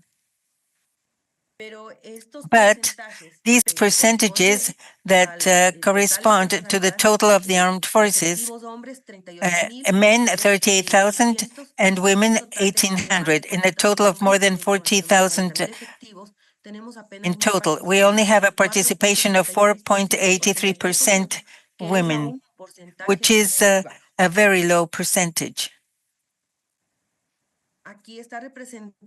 Here we have the representation of the percentages divided between the armed and the specialist personnel. Of 3.45% of the Army is 2.03% and specialists 1.42%. From 709% in the Navy, the weapons as personnel 3.42 and specialists 3.67. And in the Air Force, the weapons personnel 2.38 and specialists 3.58% women. This is a very low score, and we have to highlight that even within these percentages, there is a very small women percentage of women that are in levels where decision-making levels. Talking about the women officers, colonels that have decision-making in the land force is 4. In the Navy, 6 captains, and in the Air Force, we still don't have the colonel degree. Any woman in the as colonels in decision-making positions. With regards to the volunteers and crew in the land force, we don't have any women in the highest level of. In the Navy, we have 11, and in the Air Force, only 1. At the beginning of the change was in the year 2000, when the Minister of Defense was Admiral Hugo Bunda, who was concerned for situations that before were not taken into consideration, just like the marriages, pregnancies, and breastfeeding of single mothers and fathers, and the union or marriage between militaries of different forces or military of the same force. In the aspects of maternity for the year 2000, it was not even regulated, not the permits nor the uniforms. And after the birth of their children, the women, it was the boss that authorizes the term to stay with the newborn. And with these changes, we took into account what was stipulated in the civilian law, and it was resolved from the Ministry of Defense to abide by, well, because we didn't have a regulation, to abide by the regulation of the civilian law. The other important aspect was the family union, both for women in civilian marriages and marriages of members of the same force or different forces. Then we took into consideration, and we have to say that we cannot always use this regulation, because while we are promoted, women have more responsibilities, and there is a moment in which they will not be always with their families or with their husbands. They're not going to be all together. And then we break this issue that when women started to marry with the staff of the different force or different forces, and to try to respect them to be in the same site. Now we have many couples that are separated because of their job. And to start with regulations and laws about single mothers or single fathers that are responsible for their children. And this started in 2001 with the entry of the first women, in which we started with the policies related to the acceptance of women in the armed forces. And in 2009, we had the transitory law to apply the rights of the female personnel of the armed forces. But in 2013, we started with the idea and published the gender policies of the armed forces of Ecuador.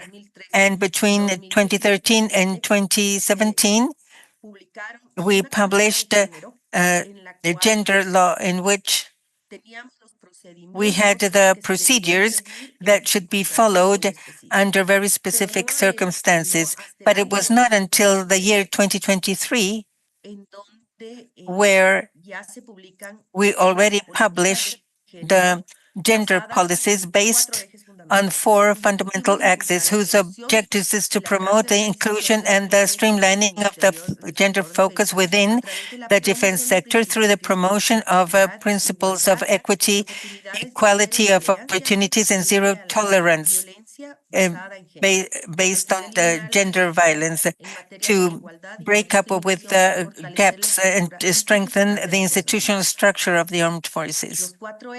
The 4 axes are based on the prevention of gender violence, the participation of female staff in the armed forces, the holistic protection of human rights, and the welfare of the staff, female staff. And these axes based and with their objectives, the first is the prevention of gender violence.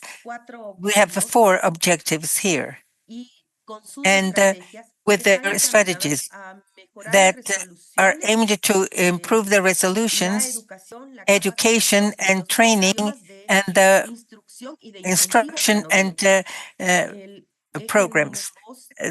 Axis number 2, in which we talk about the participation of female personnel in the armed forces, in which we have 5 objectives, and their strategies are aimed at complying with the quotas of participation of female personnel and in the peacekeeping operations. These percentages that were stipulated as 10% a year not always were complied, but it is not because there is no female participation. It's because the level of desertion of women within the training schools, both due to medical issues and academic issues, ended finished by taking away that 10%. And the other axis that we have is the one of the holistic integration of human rights, in which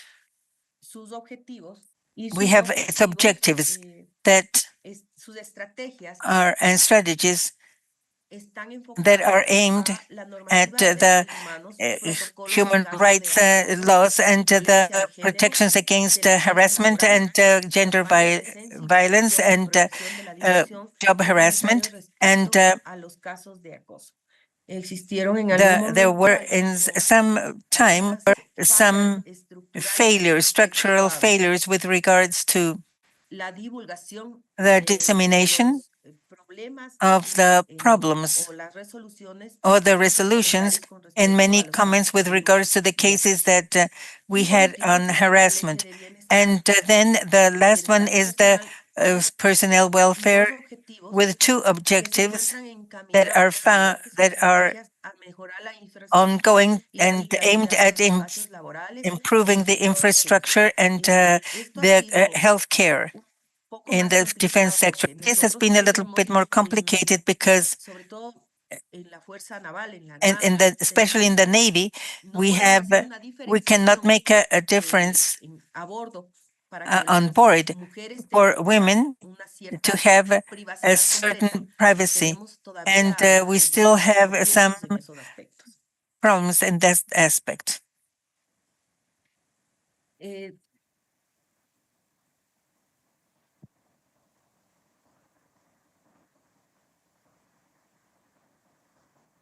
Pero sin duda el camino But no aún doubt, está muy largo. the way is still a long path, and we have a legal instrument now, and this will allow us to focus on issues of equity and equality. This is a great step in the construction of a new military society. And from the declaratory of the international conflict in 2024, women are incorporated in all the activities of the armed forces.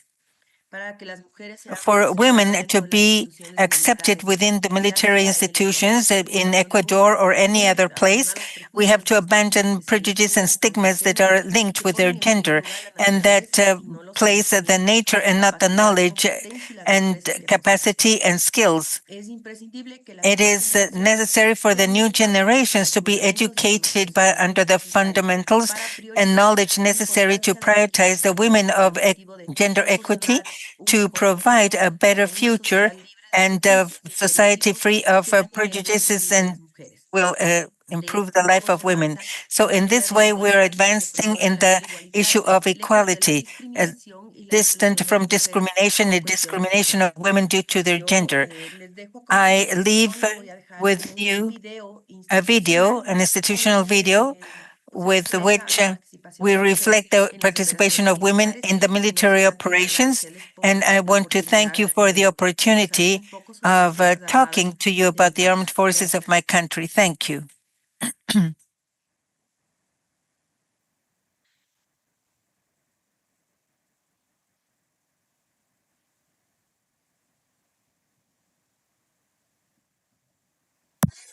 Tú, mujer, que has hecho sacrificios en el silencio y mucho más en territorio, tú que estás en el frente de batalla y también en el núcleo del amor, que has sabido luchar y también amar, quiero decirte gracias. Gracias por estar ahí donde te necesitamos, donde a veces nadie más quiere estar.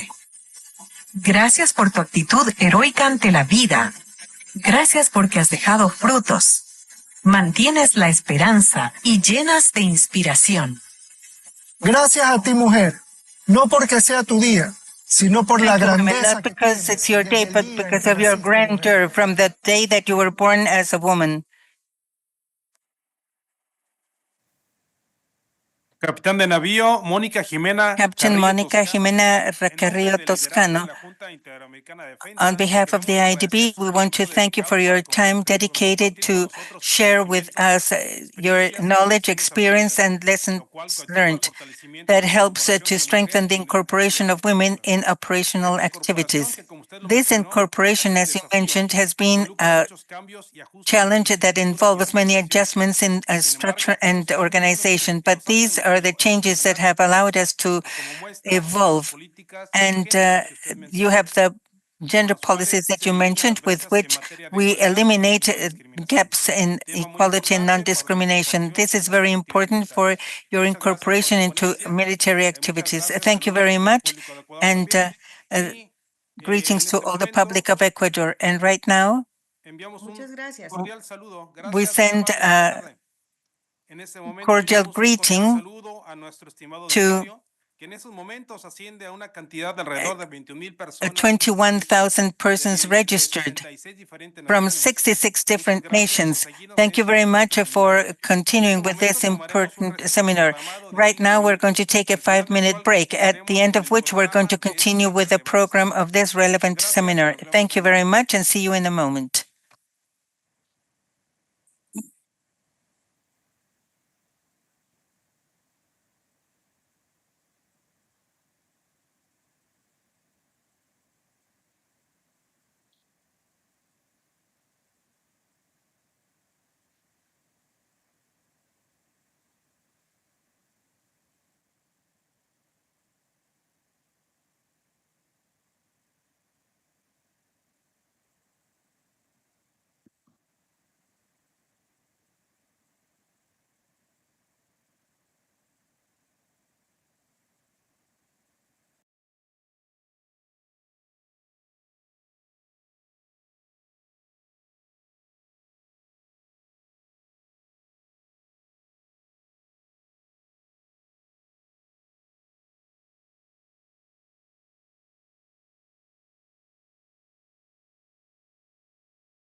Reanudamos las actividades del día de hoy, agradeciendo la participación activa de nuestros asistentes. We continue thanking our assistants in the channels of YouTube, and we're transmitting in live from the historical Casa del Soldado, home of the IADB in Washington.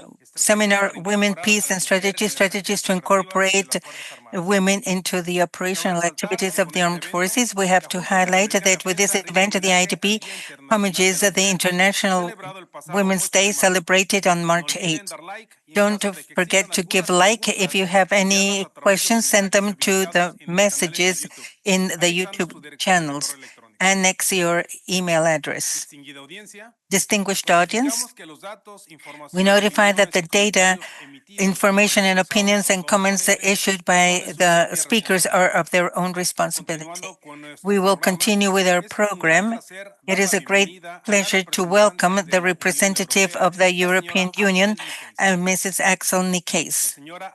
Axel Nicaise, with 26 years of experience in the European institutions, has participated very broadly in the energy, security, defense policies, among others. She started cooperation on gender and peacekeeping with Mongolia, the Ministry of Defense of Mongolia, and right now she works at the Chief of Staff of the European Union. She's going to talk about gender and security in the common policy of defense and security in the European Union. Good morning, Axel Nicaise. Audience is yours. It's my great pleasure and my honor to be part of such a prestigious audience. So I'm sincerely grateful that I have shared my presentation. Do you see it? Not yet. Okay, I restart it. Now you should see it. Okay, that's okay. Okay, perfect. So thank you very much. So dear participant and esteemed panelists, my name is Axel Nicaise. I have joined 6 months ago the EU military staff. So this is basically the arm branch, I would say, for the External Action Service, which is our Ministry of Foreign Affairs, which is also covering defense matter. I know that usually the EU is not associated with defense, and it was even a taboo, I would say, to use the community budget for instance, equipment procurement. But the full-scale invasion of Russia to Ukraine has changed our policy, and quite in historical terms, I would say by March 2022, our rules have changed and the Council of Member States have authorized us to be more and more involved on military matters. So my presentation, I will share with you the latest development, what we are trying to achieve, knowing that we start on a relatively new ground, new competencies of the European Union. I will give you first the context, the geopolitical context that we all know. I will be brief, but I will take some time on the policy framework, on the military approach, and then in practice, how do we continue this? So, yeah. So the geopolitical context, we are in a very changing environment, especially when we speak about our alliance, when we speak about the EU, when we speak about NATO. You just follow the news. I mean, you are very well placed in Washington. Interestingly, we have adopted in March 2022 what we call the strategic compass. And interestingly, this was adopted exactly 1 month after the full-scale invasion of Russia to Ukraine. But this was, of course, a work that was in preparation for long. I mean, the current situation on the European continent has always also triggered more effort, and you will see that a lot of things have happened on the policy side in Brussels in 2022. What we see also, and it's a sad acknowledgement, that there is an erosion gradually of what we consider fundamental EU values and what we try to promote in our countries and around the world when it comes to gender, inclusivity, human rights, international humanitarian protection, and this is worldwide. I don't have to explain you that women and girls are seriously affected by conflict.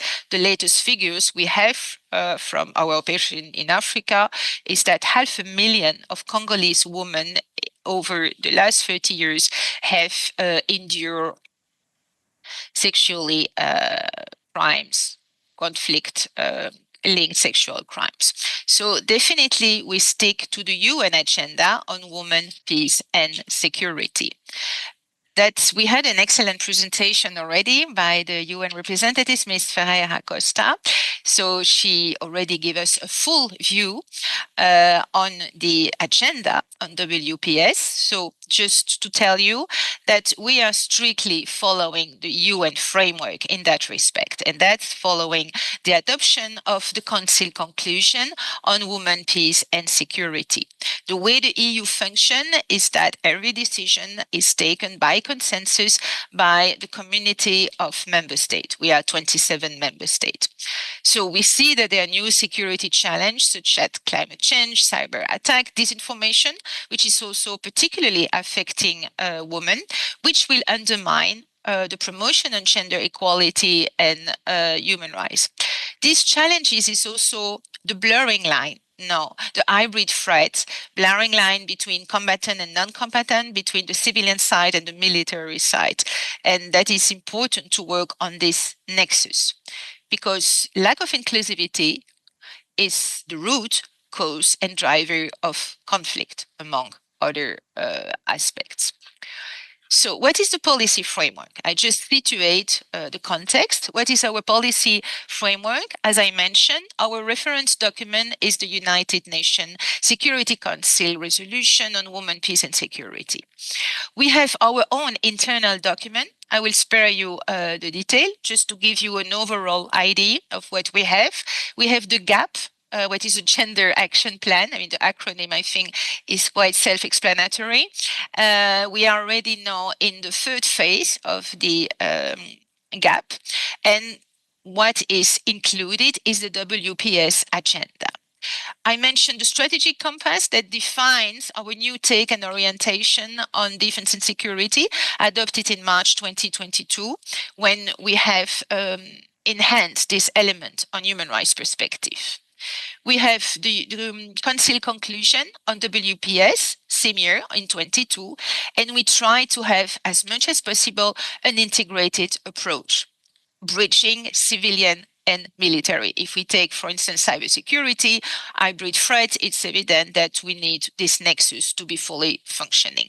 And I must say that is perhaps the most daunting part, especially for a civilian like me, is to manage to connect both civilian and military side, which are again of critical importance on this topic. So we have actually a three-core approach. First, we have the gender mainstreaming. That means that we try to integrate a gender perspective in all our tasks. When we speak about gender, we don't speak only about women. I mean, I really insist there is always confusion, unfortunately, but we speak about women, men, girls, and boys. And those are differently affected by war, by violence, by conflict. So that's why important is to mainstream this notion at every level of our activities.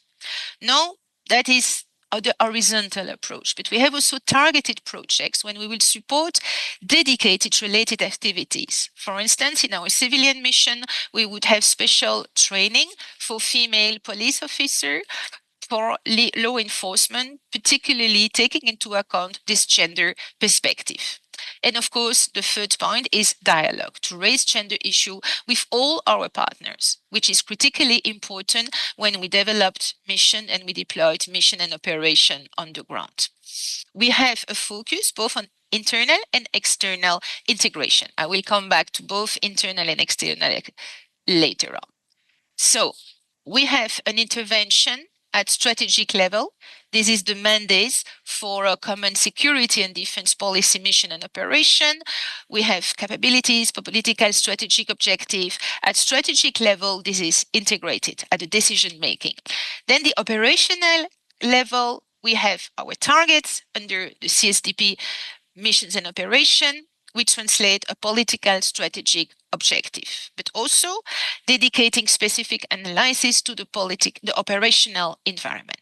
And finally, at the technical level. So every CSDP activity, mission and operation, engagement with the civilian population and the local security actors are approached, and we enter into dialogue with those to ensure that at tactical level, we keep the gender perspective integrated with a specific approach to the WPS agenda. So the strategic level, operational level, and tactical level. So there are three key areas. The participation of women.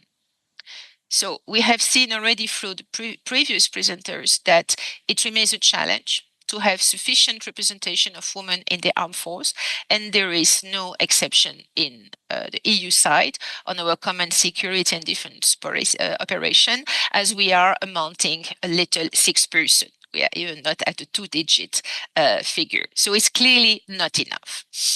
There is also the external aspect of participation of women is to integrate women in crisis management, peace building, and conflict resolution. If we negotiate a ceasefire, a peace treaty, an armistice, women should be on the forefront, because the implementation of this ceasefire, armistice, or peace agreement will also very much rely on the participation of women, the inclusivity, as it was very aptly underlined by Ambassador Henry Martin in her introduction. So the second part is to protect women and to address gender-based issues, whether it's internally through discipline and code of conduct, and external protection of the civilian and supporting victims. And finally, in a broader approach, is to integrate a gender perspective, having a gender responsive leadership. We were reminded very adequately that leadership is crucial. That example comes from above. I will come back a little bit to this issue about management and gender responsive leadership. And externally, we of course conduct gender analysis and gender action plan specific to the conditionalities of the place. So how does it work in practice? That is the third part of my presentation. So as you see, a lot of things happen in 2022 and positive change and a really way forward from the European External Action Service, both on the civilians, both on the civilian side and the military. So we have adopted, so I was referring to the strategic compass, which is really our Bible for everything related to defense and security, available online. We have adopted also standard operation procedure, SOP, on gender and networking. We have our own code of conduct within the EU military staff. We have our own action plan on the GAP, the Gender Action Plan number 3. We have adopted, again in 2022, operational guidance on gender mainstreaming, and we have adopted recently, last year in 2024, a military concept on gender in the military CSDP.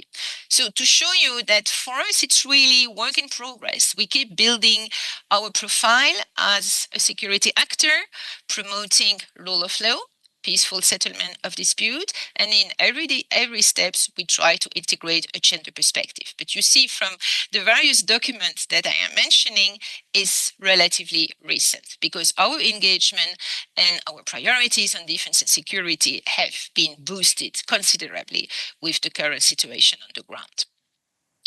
So we have senior advisor on gender at the EU military staff, and we have also a network of gender advisor in every mission and operation that we are developing on the ground with regular updates. So we have mission and operation on the ground, but also we have Navy mission and operation. We have 3 of them at the moment, and all of them have their gender advisor. We have also a civilian arm to this military operation, when we have likely also a gender advisor.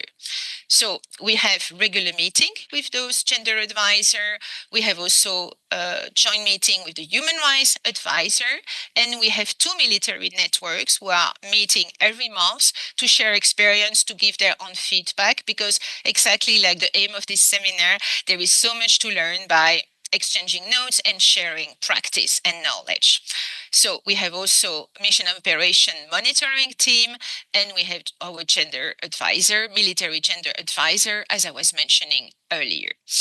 So we have now, of course, a high level of engagement with our member state. We try as much as possible to work together with the member states, because clearly the European Union doesn't have a military staff as such coming from the EU as a supranational organization. All our military staff is provided by the member state. So that's why it's very important to keep our engagement with member state, and that the agenda on WPS is kept high. So we had first the Swedish presidency in 2023, and then the Belgian presidency in 2023. We have 6 months rotating presidency at the EU, and we were organizing high-level profile events to boost our activities politically and then strategically. We have joint exercise that we call MILEX. We had 2 joint exercises last year when we were actively integrating the perspective of gender in both scenario and the lesson learned after the exercise. We have also partnership with other partners. The NATO partnership at the moment is the one that is taking me most of my time, because we tried also to join our common practice and vision, especially that we try to develop more and more the European pillar of NATO. It's a different organization, it's a different format. That is why it's very interesting to work together. At the moment, I am busy preparing a food for thought paper on integrating the gender perspective in civilian protection. So we do hope by the end of the first semester to have adopted by our both leadership this new revision on civilian protection, taking into account the gender perspective. And of course, analysis, reporting, lesson learned. So what could we do regarding the external approach? So the integrated approach is key. I was speaking about the member state. I was speaking about the nexus civilian and military. That's what we call the integrated.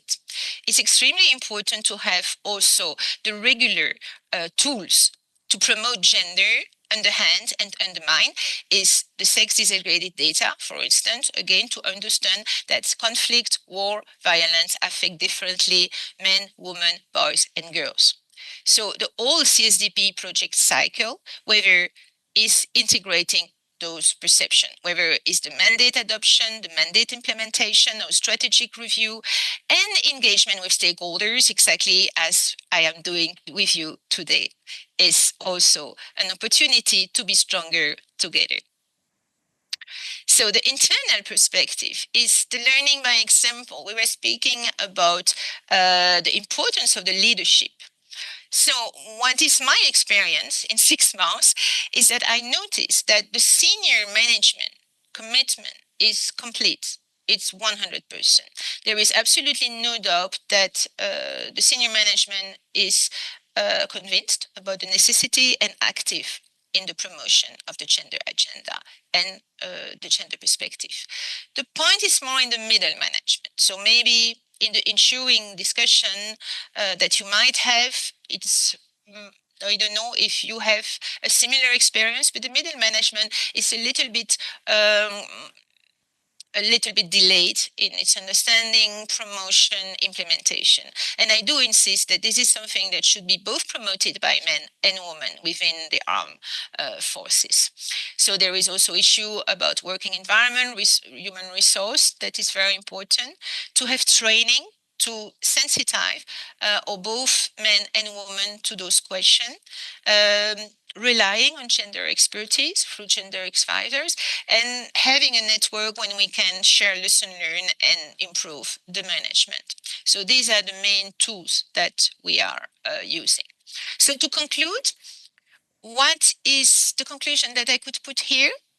I hope that now you are convinced that the promoting the gender equality and the WPS agenda, in line with the UN Security Council conclusion, are one of the core value and the key priorities of the European Union. Even though we are in challenging time and context, this is extremely important to keep them afloat. And as I mentioned, they're increasingly at risk. I had an interesting discussion last October in a seminar that was organized by Canada in the framework of NATO with female military staff from Ukraine, who were at the same time gender advisor. And we were discussing that it's difficult in the current circumstance of war to promote a gender responsible leadership and agenda. There are always other priorities, there are always emergencies, and unfortunately, what we should never forget is that there are always more priorities than promoting women participation in every level of the society. So that is why it is very important to keep it high on the agenda. When challenges arise, it's very easy to fall in the loophole. So that's why we are extremely keen on integrating systematically a gender perspective, both in our external and internal common security and defense policy, and importantly, to improve the operational effectiveness of those activities. So this integrated approach, I believe, is a key approach in our policy. So I thank you very much. That's a wonderful privilege to be with you today, and I wish you all success in your activities. Thank you. Estimada señora Axel Niqueis, el privilegio es nuestro. En nombre de la Junta Interamericana de Defensa, se le agradece por compartir sus conocimientos y experiencia desde el contexto de la Unión Europea. Las políticas y actividades presentadas son un reflejo del esfuerzo que se ha realizado y que continúa llevándose a cabo para reforzar la participación de la mujer. This is the efforts that are being carried out to reinforce the capabilities of women in the activities of defense and security. Without a doubt, your presentation will significantly contribute in the hard work of incorporating women in the operational activities of the armed forces of the Western Hemisphere. Thank you. Good afternoon. Thank you. In this opportunity, it is a pleasure to welcome now to our next presenter from Spain, Commander Sheima Hossain Lopez. Commander Sheima Hossain Lopez is a professional in military health and health research. She has occupied different positions, military positions. She has a firm commitment with health, investigation, research, and women in the military. She is part of the Secretary of Equality and of Social Support to Personnel. She will be presenting the topic, Incorporating Women in the Operational Activities, Experiences of the Armed Forces of Spain. Commander Sheima Hossain Lopez, good morning. The floor is yours. Good morning. Good afternoon from Madrid, here in the European context. Thank you very much for this presentation, and thank you for the IADB for always including in your initiatives the Permanent Secretary of Equality of the Ministry of Defense of Spain. It is a pleasure for me and a big responsibility to be here today, having this role and to share with you in this forum with such very great presenters as we have already heard. I'm going to share my screen with your permission.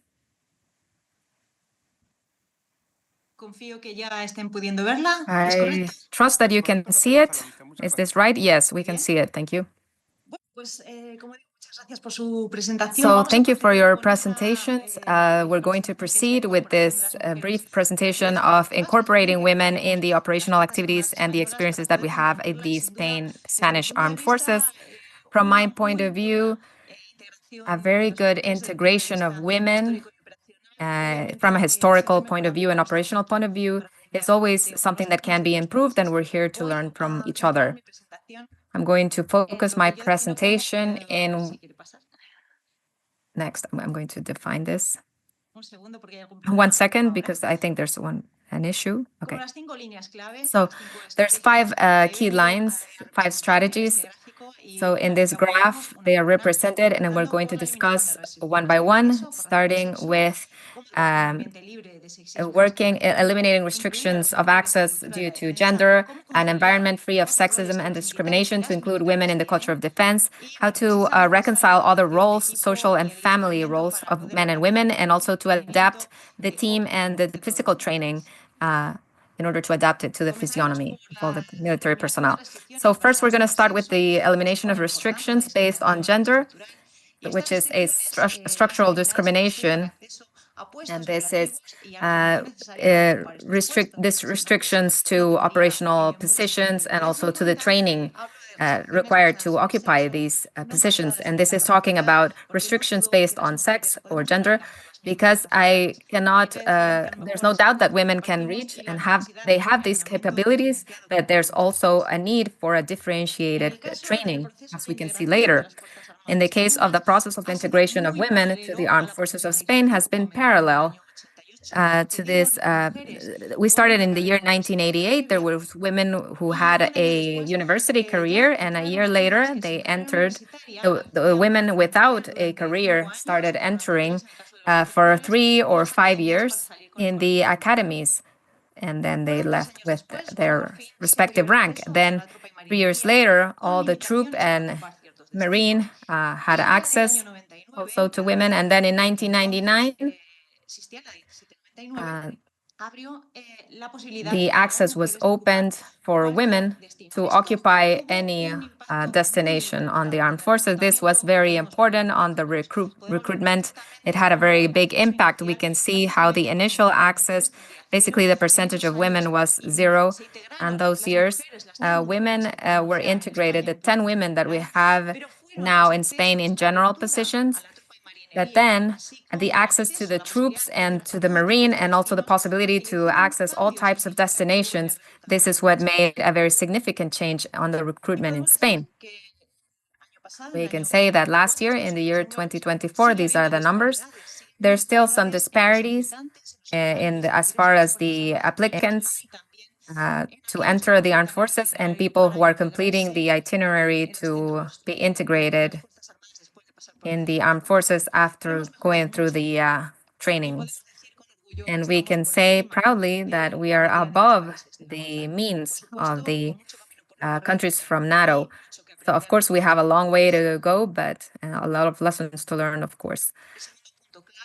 The second key point that I mentioned in the first slide is to create an environment that is free from discrimination and sexism. We have seen how the different presenters have repeated these types of measures. I'm going to talk a little bit about what it's based on and what are the pillars to achieve this in the case of the Spanish Armed Forces. The Spanish Armed Forces have incorporated, of course, all of the civil legislation, which could be part of the norms and the framework to prevent discrimination and sexism, and it has also developed its own legal framework and norms. This is how we have the law of military career, the law of duties of the military, which is always supporting the equal opportunities, and they are also facilitating the reconciliation with the career and other. And they have created a specific structure, such as the Observatory of Equality and the units of protection against harassment, which are structures that are specifically completing and supporting this integration of women in the armed forces. The Military Observatory for Equality between Women and Men, which is OM, and this is an organ which is its objective is to promote equality between women and men in the armed forces. Also, the permanent secretary of equality, its permanent organ is this, and so we try to facilitate these functions that the military observatory has. Then, on the other hand, we have the unit of protection against harassment, which is an organ which is apart from the key chain of command, because this allows people to report without having to submit to the chain of command. And this is very basic. We have seen this with all types of information with regards of any types of harassment. This is critical that it is independent from the chain of command in order to guarantee the elimination of harassment or sexual abuse or harassment due to gender. The next point that I wanted to deal with is the culture of defense that includes women as an essential element, and not extraordinary or anecdotic element. This is an element that is required by the armed forces. The women want to be here, and the armed forces want to have women. And it needs to be something that is present in society as an option, as a live option, as a normalized option, and as an exceptional option for women in the future. In that sense, one of the examples that we have in order to promote the culture of defense of the armed forces is this award of the soldier Idoia Rodriguez. This was done in honor of the soldier Idoia Rodriguez. She was the first woman to die in an international mission. There was on this attack to an ambulance. She passed away, and this is in order to recognize, award is granted in order to recognize exemplary actions and also to promote the equality of women and the integration of women in the armed forces. So in any information that is done from the armed forces, women needs to be reflected as an essential member of the armed forces.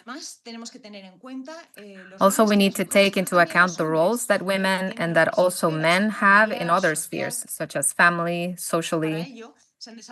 So for that, many measures for reconciliation of these roles have been prepared, and it is very important to think that these measures, as any other social measures for support, need to be designed for all the military personnel, because if we don't include men, but we only include women, then somehow we are validating the social mandate that puts the family care just as it's only assigned for women. So this is what takes them away from this integration of this in the military operations, in the international operations, and thereby they take on other tasks, administrative tasks. And so this is in the interest of what we're discussing now. And as a final point, I wanted to address the need to adapt things to the physiognomy of women, the anatomy of women. We need to adapt the equipment. Also, there needs to be other types of trajectories to achieve the same purpose. Also, to adapt the physical training. Maybe also if for women who are pregnant, there needs to be a different training. That also a training that improves the results.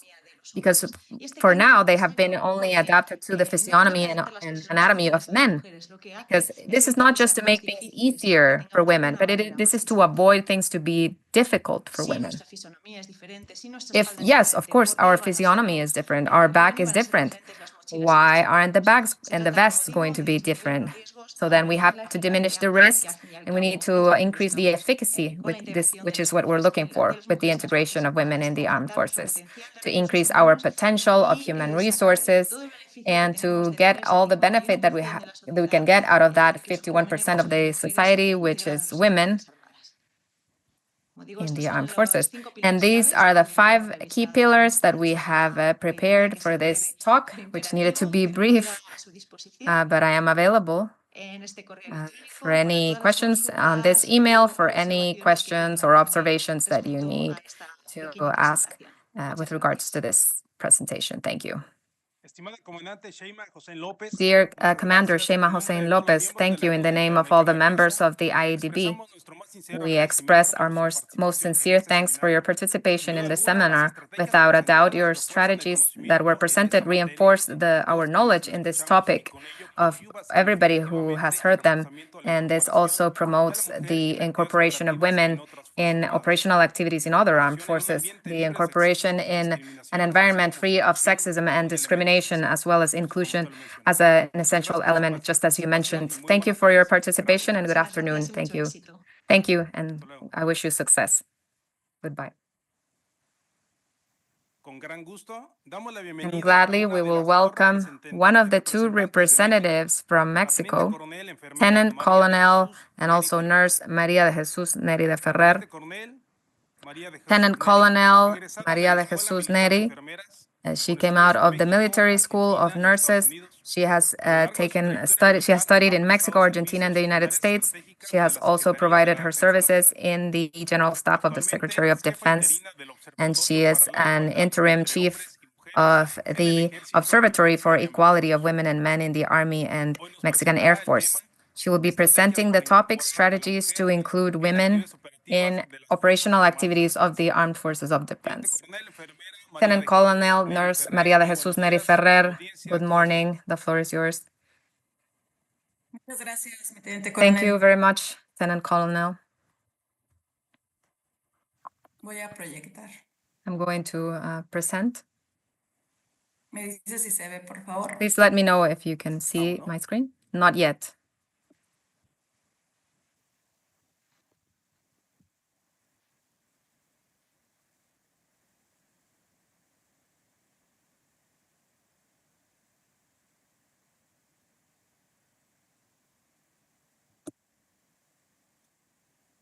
Ahora? Now? Sí, ¿verdad? Yes, right? Yes. If you can please put it on full screen. Gracias. Thank you. Gracias. Buenos días a todas y a todos. Good morning, everyone. Thank you for this invitation, for considering Mexico in this very important event. En la Secretaría de la Defensa In Nacional the se ha Secretary realizado of National Defense, there's been very important strategies that have been carried out.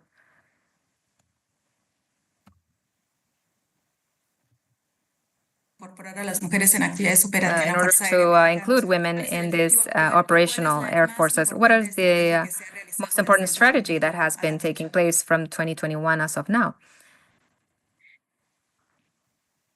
Y bueno, mencionar que la We have to mention that since 1938, people have become professionals by this agreement with the nurse section of the military.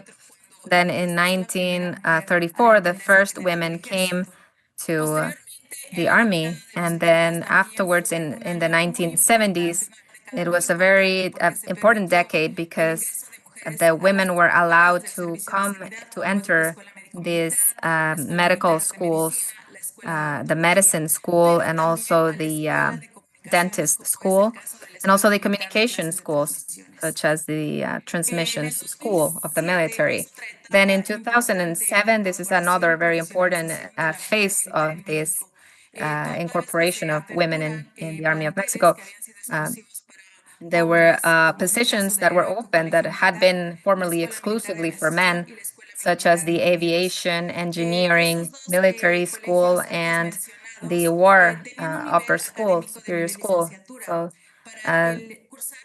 So in order to have an upper level of education, this upper school of war was opened, and there's the career of general staff. Then there was another important year because women were also accepted to have the weapons career, to also study the weapons career. Then in 2017, this was also a very important year because the Military School of Nurse changes its name, and now men are also allowed into the nurse school. Then also women were allowed in this military school for health officers, and which was exclusively just for men. Then in 2019 to 2020, the women were also allowed to access to the schools of the maintenance and provision school in the aviation, and also on the Air Force and specialist troops school. And now from 2021 to 2024, in 2021, for the first time, women entered the careers of infantry weapons and infantry weapons that are provided by the military heroic school. And this was exclusive for men. It has a very long history in the academia section. Then in 2022, women were allowed to access to the sergeant military school. And then in 2024, women could enter the there was the first generation of women graduated from the heroic military school. So currently we do have a total of 42,700 women, which we have 300 and as we can see on the chart, the general that is using the general of brigade role, we have one, and she is in charge of the Hospital of Specialties of Women in Neonatology. We also have 6 general brigadier, and one of them are using the position of defense of the military. Occupying this role, which is as a director role. She has a director role for the national defense. Also, it is worth mentioning that women who can get to these commander positions of the army or of the armed forces, or also occupying the title of secretary of the general defense, they are right now in the degree of first captain and mayor. Also, with all these policies of inclusion of women, the totality of the organisms of the different services have the participation of women in their different degrees and specialties. And as I had already mentioned, I want to share with you the main strategy to include women in the Army and in the armed forces and in the Air Force. This happened in 2021, where in the military school, women had access to the officers' training for the infantry and weapons training. So prior to this, it is important to mention that in the military heroic school, there was 1 year which is common, and the officers come into this training to adapt from the civil lifestyle to the military lifestyle. So in this cycle, there's a survey done in order to identify personnel who want to participate in any of the different careers that are being offered by this military school. And so the ones who were doing this course, they took this survey and the cadets decided to enter this training. So in the infantry, of course, was the second. The chivalry was the first one who had the most women in it. So then in the second phase, while the women were being part of that training as future users of the future members of the infantry or chivalry sections of the army, as a second phase of this strategy of incorporating women, there was this invitation that took place for soldiers and capes in any service so that they may be part of this command positions for women in these future positions. Therefore, the interested women were taking the training course for sergeant in the military sergeant school so that they acquire the tools and the capabilities in order to integrate these command positions, and thereby being the first trainers, mentors, leaders of the new generations of soldiers in these new sections that I already mentioned. Then also with this training for sergeants and with the resources of the equality program between women and men, which was a very important tool that the Secretary of National Defense has, and for which we have resources that are assigned specifically for strategies for incorporating women in this program, and also doing other projects such as training projects also procurement of equipment, for example, the bulletproof vests that have been designed according to the anatomy of women. So as I was saying, while this second phase was happening and this invitation for sergeants, for the training for sergeants, there's also, this happened, this was created, these lodgings for women and also the lactation rooms. So they had 7 for infantry, 3 for chivalry, and 1 for a weapon.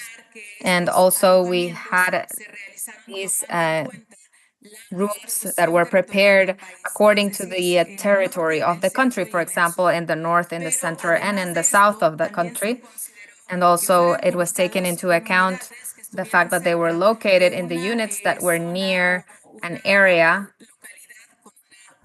with a population, a considerable population.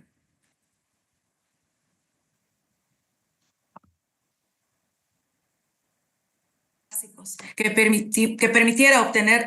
with basic services so that they have this link with their family link or with their support network, and so that desertion rates would come down. It is important also to mention that besides this, it was projected that there would be health services of second and third level, considering the future needs for attention, for gynecology for these women and other specialties. And also they needed to be near the general quarters in a military area or zone. This is in order to have a constant supervision so that if there was any issue or complaint in the topic of gender violence, they would be taken care of in a timely manner.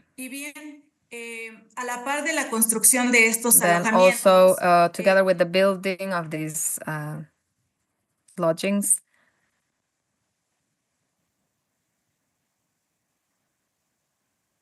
la igualdad entre mujeres y hombres en el ejército y fuerza aérea de la que soy parte, se realizó un programa. There was a program done for training and awareness. Con este programa se permitió with this program, a las células de reclutamiento, all the recruiters were made aware, and also all the commanders, the chiefs of the section of personnel also were trained. This is in order to prevent cases of sexual harassment and sexual abuse.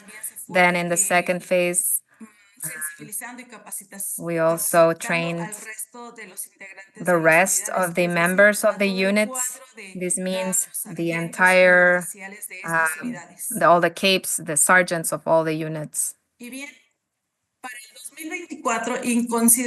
on 2024, taking into account that at the heroic military school, the first officers were graduating, and so we had a chain of command of sergeants also. We had the conditions for operating in the lodgings, and the personnel who was doing all this process of recruitment and hiring of personnel, they had already been trained on this topic of gender violence. Then in 2024, we carried out this invitation to recruit Mexican women, emphasizing what were the benefits that they could obtain by belonging to the armed forces for their personal development, their professional development, and family development.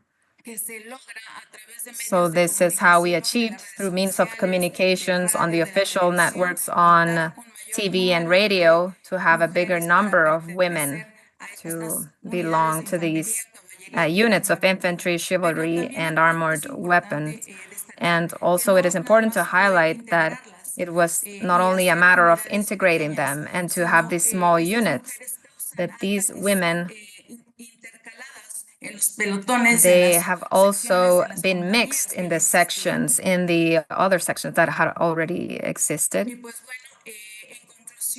So in conclusion, As you can observe, the plan for inclusion of women in the infantry, weapons and chivalry, and armored weapons, it is a good practice that guarantees equality in the Army and in the Mexican Air Force. It is also worth highlighting. This is just an example of how these good practices have been implemented in order to include women to these sections, but there's also an institutional policy of equality, and it is a norm, and there's a norm and also instances to take care of these topics of sexual harassment, also attention for gender violence. And with this, I conclude my participation. Teniente Coronel, Enfermera María de Jesús Neri Lieutenant Ferrer. Colonel Nurse María de Jesus, in the name of the IADB, we thank you for taking the time and participating in our seminar, and also for letting us know this professional trajectory of women in the military in Mexico, and also the strategies to incorporate women. And having complied with this, the objective of exchanging good practices with the member states of this IADB and with all the nations that are joining us virtually today. Thank you for your participation and good morning. Thank you.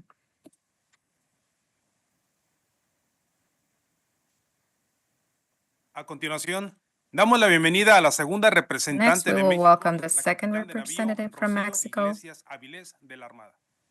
La capitán de navío Rocío Iglesias Avilés es doctora en Administración Pública con especialidad en organizaciones. Además de contar con una maestría en She also has a master's in public administration, the captain of Navy Rocío Iglesias Avilés. She has different positions, has had different positions in the Army, and right now she is Chief of Promotion and Protection of the Human Rights of the Secretary of the Marine. And she will be presenting the topic Inclusion of Women in the Armed Forces. Captain Rocío Iglesias Avilés, good morning. The floor is yours.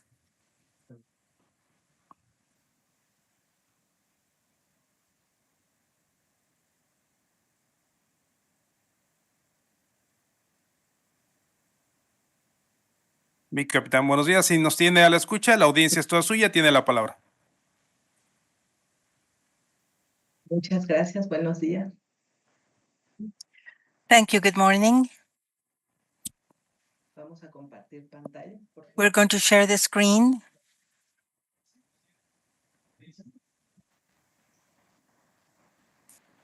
Gracias.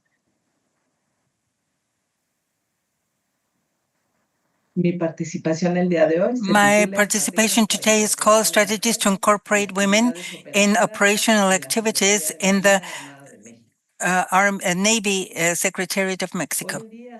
Today, to incorporate women in all the labor sectors is a challenge because of the traditions and cultures that inhibit the professional development of women. But their entry in the Navy has been little by little, despite the different national sections and international recommendations for their incorporation in the tasks to consolidate peace. And so we implemented the following strategies to incorporate women in operational activities: equal opportunities in the hiring process, promote the professionalization, promote the inclusive labor culture, public celebrate the achievements of women, and promote equal working teams, eliminate violence against women, and the permanency of women in the service. It is a reality that women in the armed forces still symbolize a very small number, currently represented only by 19% of the total force. Although there are equal opportunities in the hiring of staff, the trend of entry in the Navy of women has increased since 2020 in 6%, and their permanency in the force has been maintained, as you can see on the graph. This is due to the national promotion and their international recommendations, as I mentioned, since the permanency of women contribute to the success of the operations in the armed forces. The eventual incorporation of women is reflected in their participation in different planning levels, strategic, tactical, and operational. As you can see on the graph, the greater participation of women is concentrated in the tactical and operational level, but at the strategic level, it is lower, but it has increased recently. The promotion of 4 women to the admiral level, because not all of them have strategic jobs or decision-making jobs. This is thanks to the promotion of substantive equality. We know that the position in which we are right now, we can inspire and promote other colleagues and send a message to the young generations that there is a place for them in the armed forces, so that with their actions and skills, they can contribute to the national and international welfare. Recognizing the effort and talent of the staff that is at the operational level, that every day contribute for the achievement of the mission.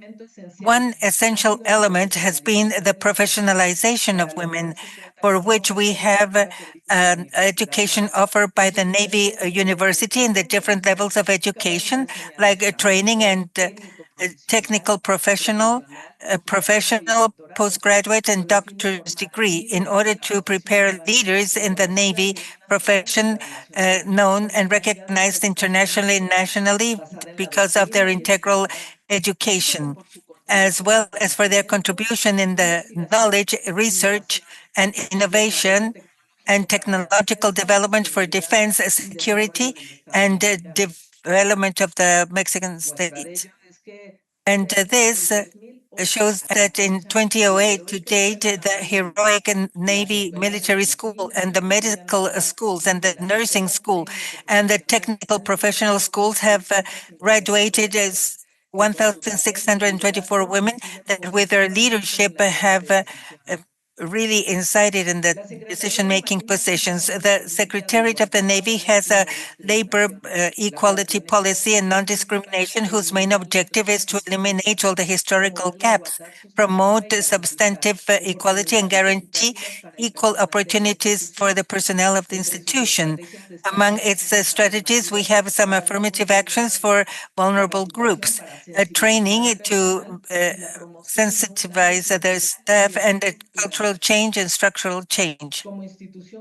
As an institution committed to excellence, inclusion, and the development of their personnel, the result is that we have 39 working groups with the gold certificate in the 025 standard. The commitment with equality of opportunities has been recognized by the different distinctives. It is the award Amalia de Castillo Ledón for best practices in labor equality, the seal light for the maritime port sector, and the certification gold for equal participation, non-discrimination. The timeline has been used as a tool to recognize and celebrate publicly the achievements of women in the history of the Navy of Mexico, in which we have considered the most relevant facts in which women have participated since 1942 to date. Right now, women and men participate actively in the different Navy operations that is developed by the Navy of Mexico, like the protection of strategic facilities, port and maritime facilities, protection, civil protection, search and rescue, and combat to criminality, and particularly in the peacekeeping operations from 2023 to 2024, there were 10 people were assigned, 5 women and 5 men, 9 as military observers and 1 as a military advisor within the missions. through the Unit of Promotion and Protection of Human Rights, in synergy with the Ethics Committee, we carry out prevention and attention to against harassment and labor and sexual harassment, besides having a permanent program for training that sees to see the behavior of the institution and the pronouncing of zero tolerance to conducts of harassment among the personnel of the institution. And in case one element has a conduct that is contrary to the Ethics Committee carries out some activities together with the Internal Control Department for the sanction of these conducts. To achieve the permanency of women is one of the priorities, institutional priorities, for which we have implemented different actions that contribute to the welfare of women, with co-responsibility of the family and the co-empowerment of women, like the lactation rooms, license for maternity and paternity, licenses for permits, and some care centers for children, and also for education until the professionalization, with some different institutions and companies for the acquirement of different services.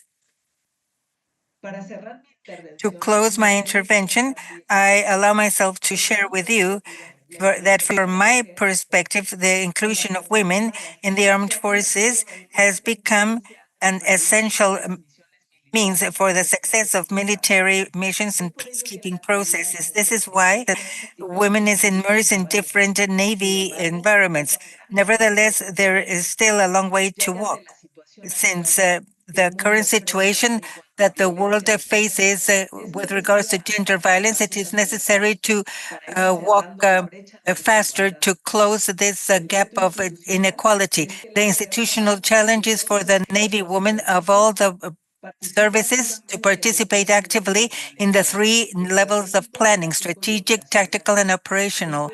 It is a priority to continue increasing their capacities and skills for command and effective leadership, and to invest in the specialization, the technical specialization, so that they can perform as skillful professionals and adapt them to the different Navy operations and support to public security, to strengthen the prevention of crimes due to gender reasons, and in peacekeeping operations to contribute in the fight against discrimination and gender violence that is faced by in some countries even more, and to consolidate peace. The Navy of Mexico adds itself to the construction of peace for an equal and inclusive world. We navigate together towards equality. Thank you very much. Captain Rocio Iglesias Avilés, on behalf of the IADB and of our distinguished auditorium, our sincere gratitude for dedicating part of your time and to share with us your knowledge on this very relevant topic.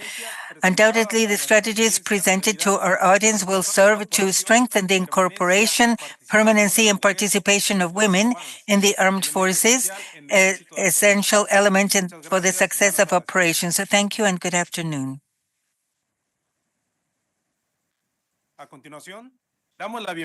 Now we welcome the representative of Peru, Captain Berta Reaño Vidal, who is with us face-to-face at the Casa del Soldado. Captain Berta Reaño Vidal has 28 years of service at the Navy of Peru. She has a specialty in journalism, and she has a master's in strategic communications and brand positioning.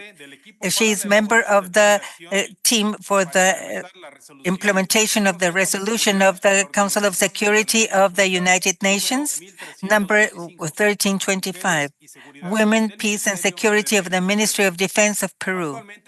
At this moment, she performs as head of the Division of Conferences and Support to the Council of Delegates of the IADB. Today, she will present the topic Inclusion from inclusion to integration, strengthening of the role of women in the armed forces. Captain, good afternoon. The floor is yours.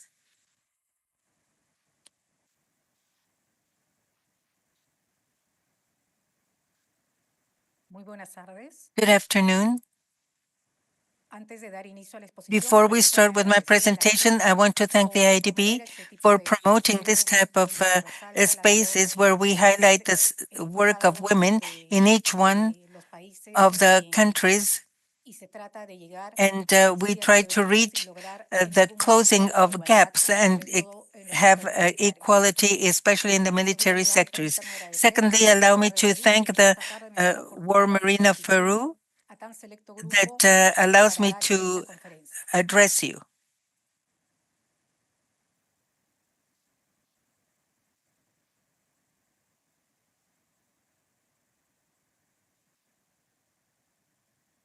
The War Marine of Peru, in this evolutionary process of strengthening and recognizing that the presence of women in leadership positions reflect this inclusion not only as an advancement in the social and organizational levels, but also reflects the capabilities of the armed forces, making them stronger and more representative. Let's remember that the armed forces are institutions that initially and historically and traditionally were used strategically by men. And I want to recognize here that it has been a long way, and we still have to close gaps where women are allowed to access greater spaces, especially in the operational areas that we're talking about today. I'm going to start with a brief historical framework. Since 1985, the War Marine hired women, not at the headquarters, but as secretaries for the different offices of the War Marine. But later, in 1997, in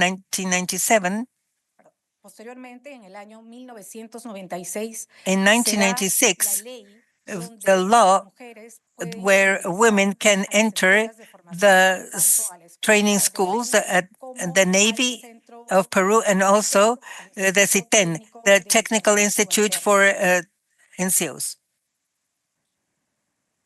In 1997, the option was given for women, university women, to enter the War Marine of Peru. And 18 women were the first ones that entered from the different careers to develop themselves in the War Marine of Peru.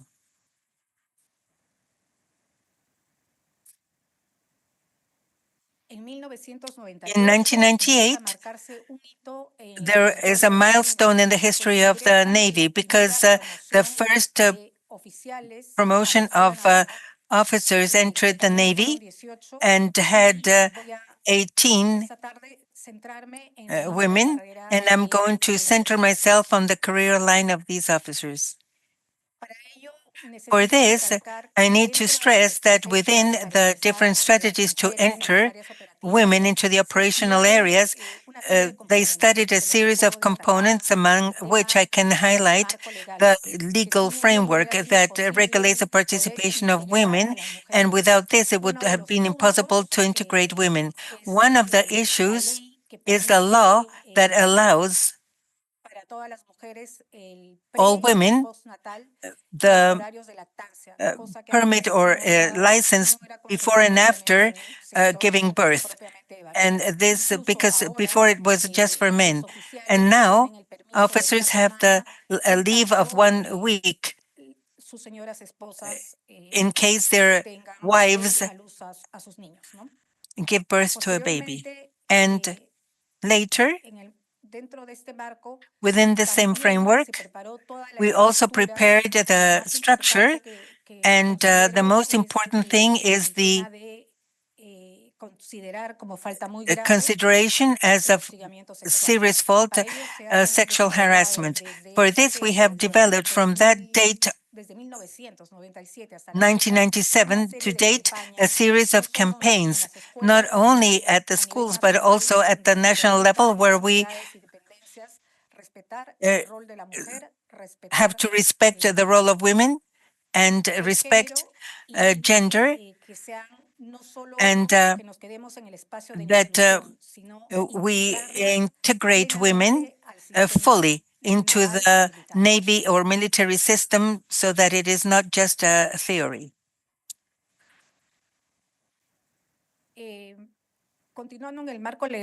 Continuing in the legal framework, we have had the equality of rights and opportunities with the presence of women, and in this law, we can see exactly the non-discrimination of women for any type of area. And in the course of this framework, we can study the entry of women into the operational areas. And what happened first was the reform in education, military education, where all the centers had to change their laws and protocols, in even become from traditional centers just for males, and they had to change in all their policies to allow the entry of women. Among other reforms that I consider that are very important for women to be able to integrate themselves is the reform of infrastructure and logistics. In this field, in the case of the ships, of the units, and even of the different facilities, we didn't have an adequate infrastructure to receive women, like bunk beds or hygienic services or lactating area. And in the logistics area, the change of uniform and promoting the education centers with uniforms that didn't exist, like the accessories in the case of women, or the skirts and shoes. And this implied a series of new budgets, and I think that that is one of the most important strategies regarding infrastructure and logistics so that they could include themselves and integrate themselves.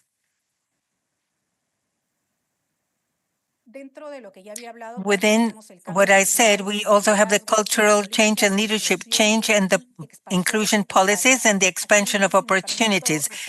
I want to highlight that women today, both at the level of command and university, have developed and marked some multinational trips, like to the Antarctic, and international representations, special commissions, and the first positions in 2021. We had the first woman that had a spade of honor in Peru.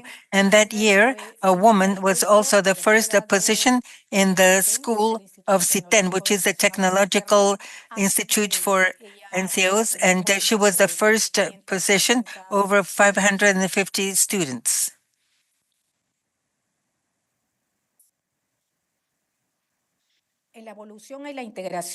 The evolution towards integration, women have developed themselves as commanders and second commanders of the different units and facilities. In 2005, the first command school concluded, and we started with the qualification. From 2005, as part of the integration, we can say that we have pilots and co-pilots, and also in the area of Coast Guards and other areas. I want to stress here that in 2005, when the first promotion of commanders was graduated, there was only the qualification of a Coast Guard, Navy aviation, and surface. After that, they were able to access the careers of engineering, Navy engineering, electronic engineering. In 2018, we have the first commander of the Coast Guard ship. And in 2019, women were sent to the peacekeeping missions. And before 2007, we had a similar experience. In 2022-2023, once women carried out their career line at the ships, they started to command the units, the line units, the frigates, and later on, the logistic ships. This is right now. The most important milestone after so many years, since 2005, is that in 2023, after deep review and evaluation of the capabilities in a series of studies, right now we have the two first women that are studying and are qualifying themselves in submarines. One of them finished her practice and is going to be embarked in a multinational exercise that will last 4 months. And we also have another milestone in our history. Two women entered the school to study marine infantry, and they're going to mark a difference, because in 28 years I thought that would not be able to see someone like that active. And finally,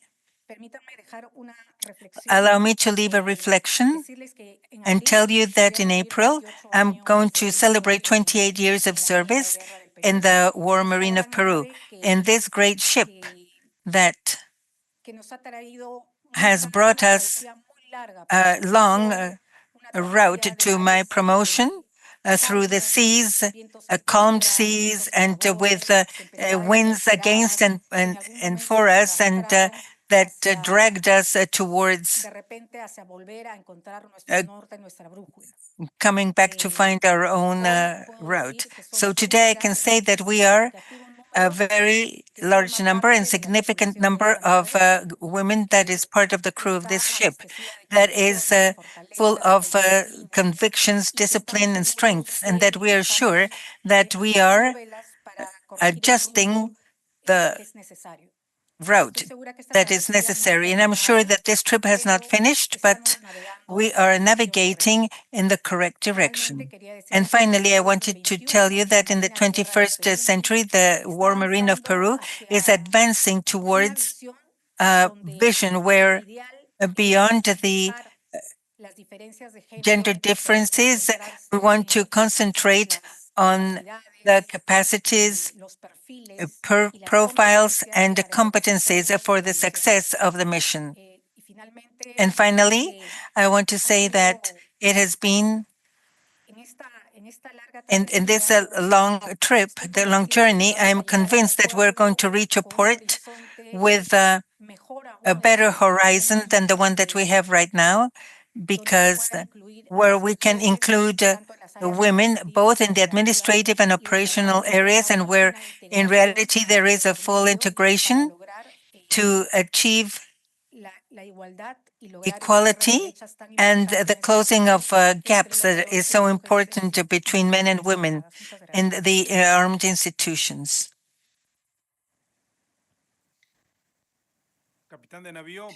Captain Berta Raño Vidal, on behalf of all the members of the IADB, we express our sincere appreciation for your participation in our seminar. No doubtedly, you have reinforced our knowledge, and with this you help significantly to the strengthening of the role of women in the armed forces, reflecting this social and organizational evolution that you mentioned, an evolution that allows the armed forces to become more stronger and more representative.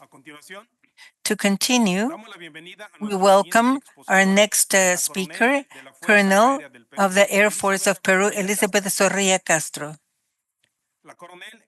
Colonel Elizabeth Zorrilla Castro is a specialist in human resources and staff with a sound academic education. She has filled many positions in the Air Force of Peru, and right now she is the head of plans of the Planning Office and Personnel Office of the General Office of Personnel of the Air Force of Peru. She's going to talk about the strategies to incorporate women in operational activities in the Armed Forces of Peru. Colonel Sorria, good afternoon. The floor is yours. Good afternoon to you as well and to everyone. It is a pleasure for me to be in front of you, distinguished participants, in this seminar to be able to offer you this conference on the strategies that we have in the Air Force of Peru to incorporate women in the different activities, operational activities, within the framework of the inclusion of the female gender in the support of the nation, region, and our institution. We're going to have the next agenda, how women enter the Air Force and the education and training process in each one of the operational specialties where they work as women. As to initiate, I would like to start by saying that women in the Air Force was authorized in the enactment of a law in 1996, where they expanded the access of women to the education centers. And the single article was to expand the access to the schools of officers and NCOs of the armed forces. And it determines that following the military careers and obtain the military degrees and benefits that correspond to them under the same principles and norms that regulate the male staff of the armed forces. This law was enacted in 1996, and it says that we should be ruled by the same principles and standards as males. In the Air Force, this became true in 1997, allowing the entry of 10 women that were professionals in psychology that entered in 1997 on April 6.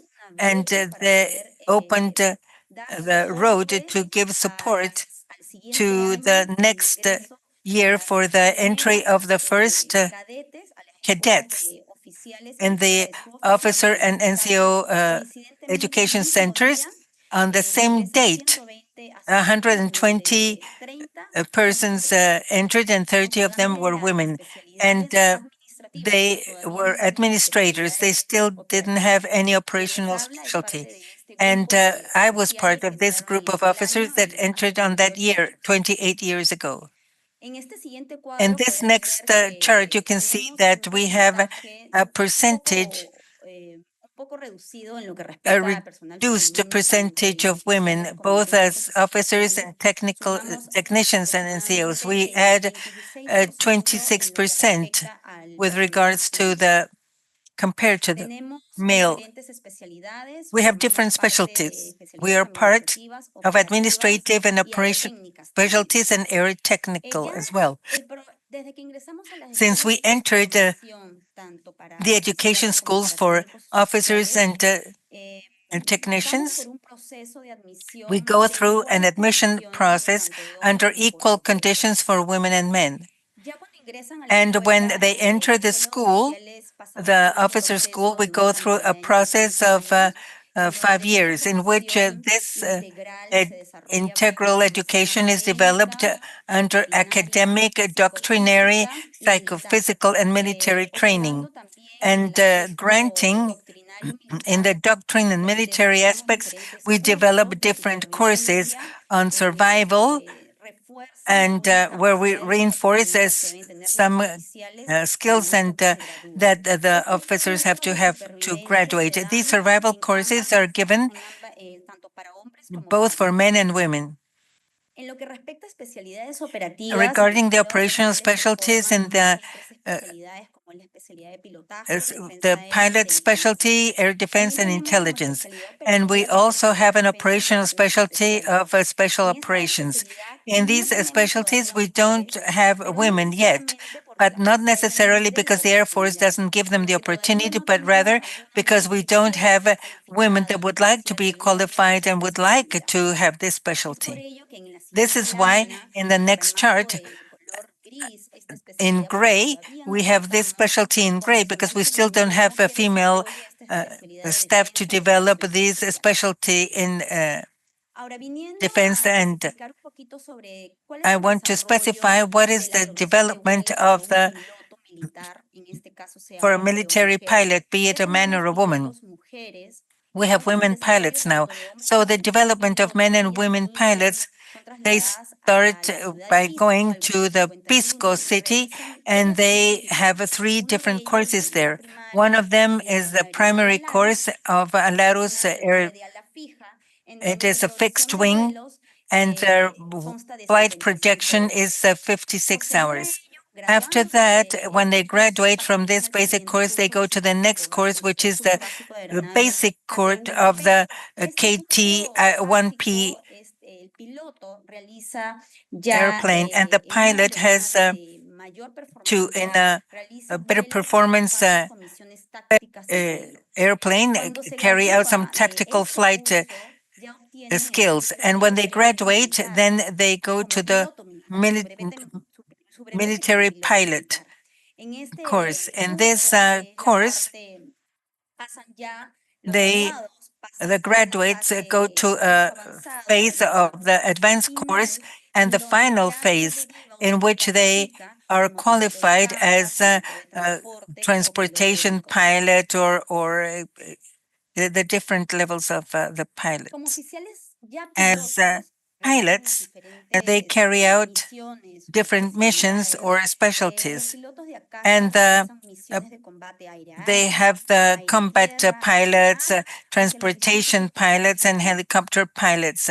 And with regard to the transportation and pilot and helicopter pilots, they carry staff and materials to the different scenarios that can be assigned, and support in combat operations through intelligence, air reconnaissance, and search and rescue in special operations. It is important to highlight that the Air Force, together with its pilots, contribute and carry out military actions in support of the development of national defense and civil defense.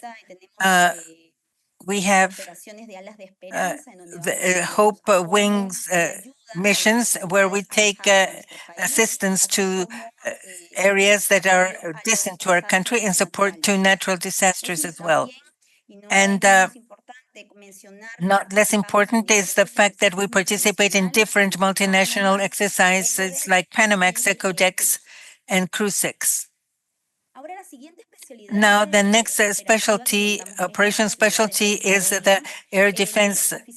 The air defense officer has a qualification from the School of Officers.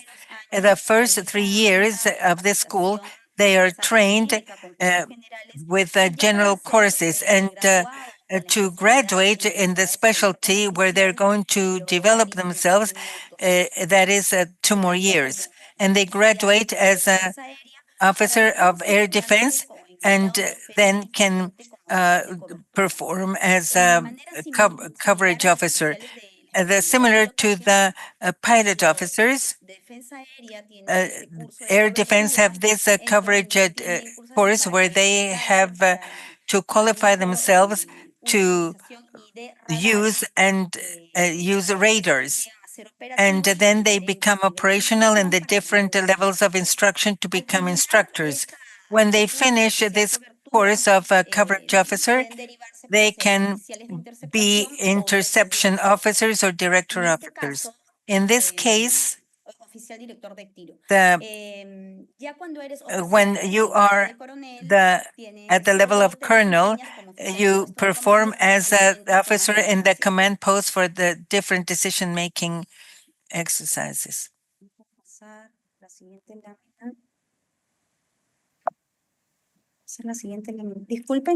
¿Me podrían ayudar? No puedo pasar la siguiente lámina. I can't move to the next chart.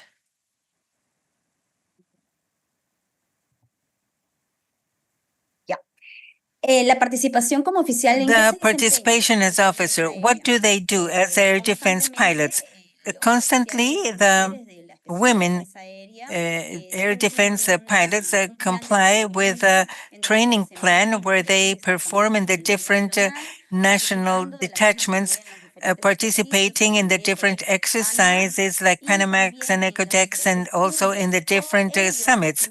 All this in order to strengthen each one of the elements and the different rings of security. So they have services at the national level to control their airplanes. Another specialty, operational specialty that we have at the Air Force is the intelligence. We have a group of officers, women officers, that reinforce this very important skill that is so necessary for the aeronautical missions. And initially, they have to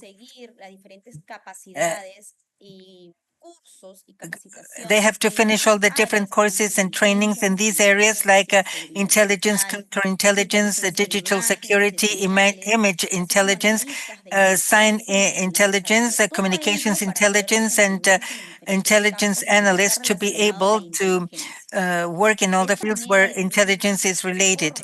And as far as the air defense, they participate in the different exercises, international exercises and cooperation exercises, and also in activities like the armed forces, like the Air Force, with regards to illegal mining, illegal tree cutting, and others. It is important to mention that the air defense officer has to base itself in two main pillars for the behavior of the intelligence officer. In the case, the principle of integrity and honesty, and an important issue is the reserve of information or confidentiality. The officers in this specialty have to be very careful with these two principles that are so important, that have to be in their behavior, both in men and women, in the specialty of intelligence officer. With regards to the contributions of the Air Force, women have been able to develop different skills that have allowed us to, through time, get and open new roads and reach milestones and develop ourselves in different job positions. In this case, also reach different grades that allow us to develop ourselves in different positions. In this case, we have women officers that have been directors and deputy directors of different command units, and that have commanded men and women of different grades. And they also comply with as edicts of the President of the Republic, and they have this support from the institution. We have female officers that are instructors, flight instructors, and in this case, we already have an officer that is a major commander of the squadron.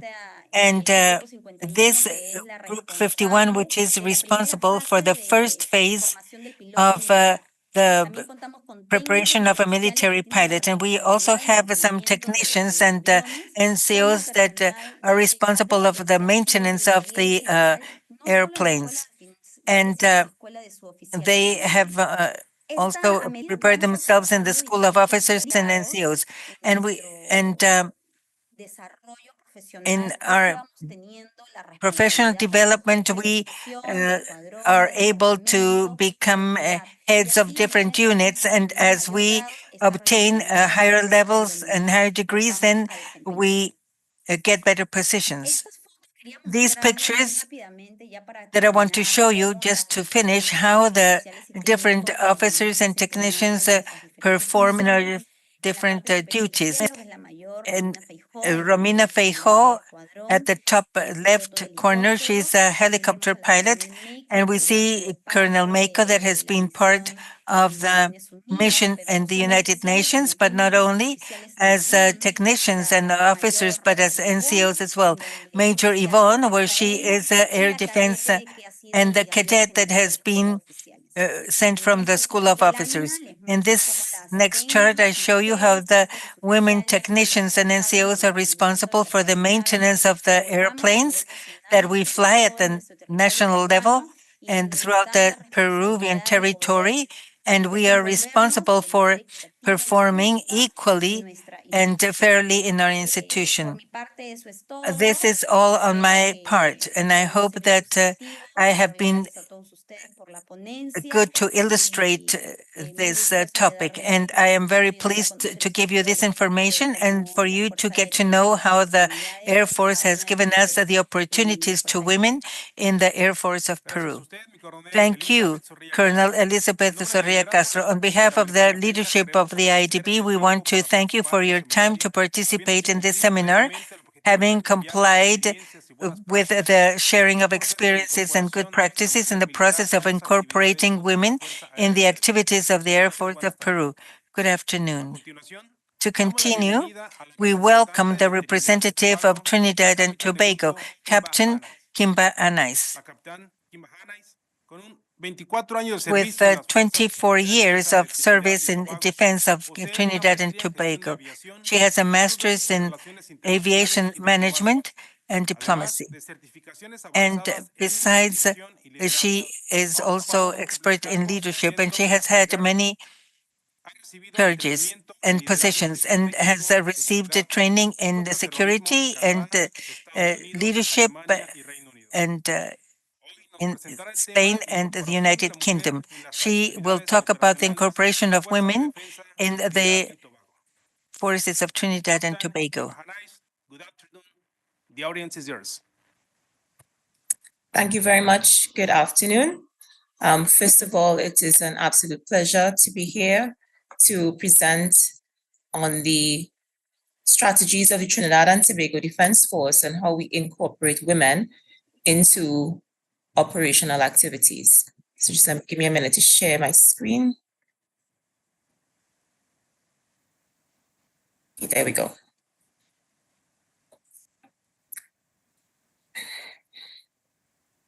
So the content of my presentation will give you a quick overview of the background of the Trinidad and Tobago Defense Force, an introduction, how women were introduced into the force over time, over the last 44 years, the force composition with regard to gender, recruitment and training of women, incorporation of women into operational activities and other activities, our current status with regards to women, peace and security initiatives, and the successes we've had, and our national action plan status. The Trinidad and Tobago Defense Force was established at independence from British rule with a regiment and a coast guard in 1962. Its responsibilities include defending the sovereign good of the Republic of Trinidad and Tobago, aid to the civil power, humanitarian aid and disaster relief duties, ceremonial duties, and very importantly, search and rescue. Its current structure includes a headquarters and 4 formations, as you can see, with the regiment, which is the land force, Coast Guard, the Maritime Force, an Air Guard, and a reserve unit. Each formation has its own mandate and within its sphere of expertise, which aligns with the overall mandate of the force. On the 1st of July, 1980, the first intake of 34 female soldiers were enlisted into the regiment, primarily to be employed in administrative and logistic fields. This intake produced the first female commissioned officer, Lieutenant Colonel Sharon Alfonso Farrell, and they were trained in isolation from the men, and all their instructors were women police officers who were enlisted in the Trinidad and Tobago Police Service, which enlisted women long before the Defense Force did.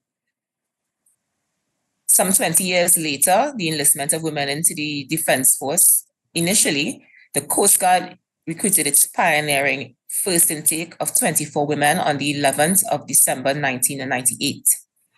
They too were trained in isolation by women instructors, elected from the regiment to fulfill the administrative and technical roles. 3 of these women later went on to become commissioned officers.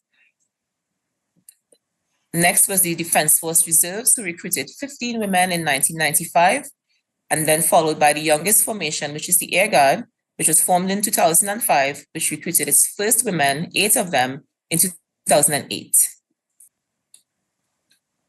While recruitment of women in the Defense Force has been ongoing for the last 44 years, it is still the Defense Force is still quite a male-dominated organization.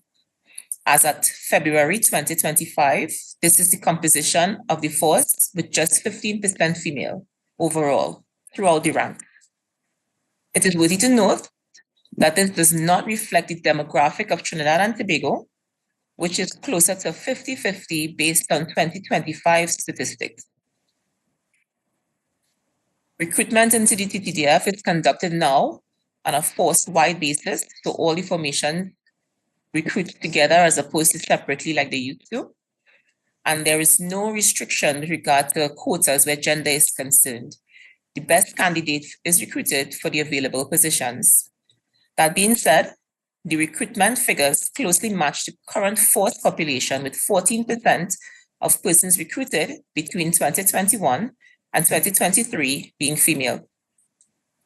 This may not truly reflect the composition of the applicants, but is representative of the successful candidates. Training is integrated, and all candidates are required to participate in all serials of training. However, noteworthy, fitness standards are still gender and age specific or biased. Upon completion of training, the women of the force are incorporated into all areas across the Defense Force. So we have 4 branches, which I will demonstrate now that women are considered or included in each of. Firstly and foremost, we have operations branch. And of course, we have women included as pilots. We have ship captains, infanteers, security staff. Ceremonial duties, which are very important nationally for the Trinidad and Tobago Defense Force. Our women parade alongside their male counterparts for major events, the Independence Parade and the Memorial Day Parade, as detachment commanders, parade commanders, musicians within the ranks as well. In the administrative and logistics branch, in addition to the traditional office duties for which women were initially recruited, they are employed as medics, stewards, chefs, and represent the force in youth engagement and sports. And finally, the engineering branch, women are also employed as maintenance technicians, machine operators, and aviation technicians, amongst other heavy machinery operations. The Trinidad and Tobago Defense Force, in its implementation of UNSCR 1325, committed to institutional and individual accountability at the strategic level through the provision of overt leadership, support for gender narrative, deliberate actions to enable incorporation and employment of all genders in decision-making circles, and action versus talk shop approach to implementation of gender. This commitment was demonstrated by the appointment of a gender advisor to the Chief of Defense Staff, amendments to entry requirements with regards to dependents, spouses, and children to even the playing field for women who were interested in enlisting, increase in women in key leadership roles, and other initiatives and training geared towards incorporation of women. The National Action Plan of Trinidad and Tobago is under development by a multi-agency team under the purview of the Ministry of Gender Affairs in the Office of the Prime Minister. We have a concept note on women, peace and security geared towards increased awareness and shared regional understanding of the women, peace and security agenda, greater understanding of the value of national action plans for women, peace and security in all regional and national contexts, increased capacity for stakeholders to link gender in peace and security with existing mandates of various government ministries, gaining consensus on the peace and security concerns for the Caribbean region, and creating more gender peace and security advocates in the region to promote peace and security, women peace and security agenda. Looking forward to the future, we would hope for the completion of the National Action Plan in the short term, as this is a multi-agency led initiative. The time frame is difficult to determine, but it is hoped that it will be completed in the short term. Internally, in the Trinidad and Tobago Defense Force, the review and development of the Trinidad and Tobago Defense Force policies to include more WPS considerations. And while recruitment is not restricted to male and female applicants at any time, based on the numbers currently being recruited, more can certainly be done to make the military more attractive to female candidates. And finally, it is important to develop a framework to review and monitor the success of the initiatives that have been implemented and will be implemented. And that brings me to the end of my very short presentation. I thank you for the courtesy of your attention. Mi capitán de grupo, Ken Bajanais, en nombre de todos quienes integramos la Junta In the name of Interamericana. everybody who is part of the IADB, we thank you sincerely for taking the time to participate in this seminar. Having complied fully with the objective of exchanging those experiences and good practices between the member states of the IADB, and with all those nations that are joining us today in person and virtually, thank you very much and have a good afternoon. Distinguished attendants, this is how we finalize this session of presentations made by our presenters. Now we will welcome Mrs. Alejandra Mora, who is joining us in person in the building of the headquarters of the IADB. Mrs. Alejandra Mora, she is a feminist and researcher from Costa Rica. She was a minister of the condition of the women and president of the National Institute for Women, and she was also director of the Defense Institution for Women in Costa Rica. She right now is the executive secretary of the Commission of the Inter-American Commission of Women, promoting gender equality and the defense of the rights of women in the region. Today, she is honoring us with the concluding words for this very relevant and important seminar. Mrs. Alejandra Mora, good afternoon. The floor is yours. Can you hear me? Thank you. I really appreciate the fact that I am here in this space, and I want to greet particularly Marco Antonio Alvarez, General. Thank you for inviting me. We've always been present in these processes. I also want to greet Mayor Brigadeiro Flavio Luis. We've also been working together with him as General Director of the Secretary and the Vice President of the IADB, General Villegas. Thank you for providing this space, and all of the people who are listening to us, the representatives of the IADB, the panelists, the presenters, which I love to hear you. This is why I made this space to be able to come here before my presentation, and everybody who's joining us virtually.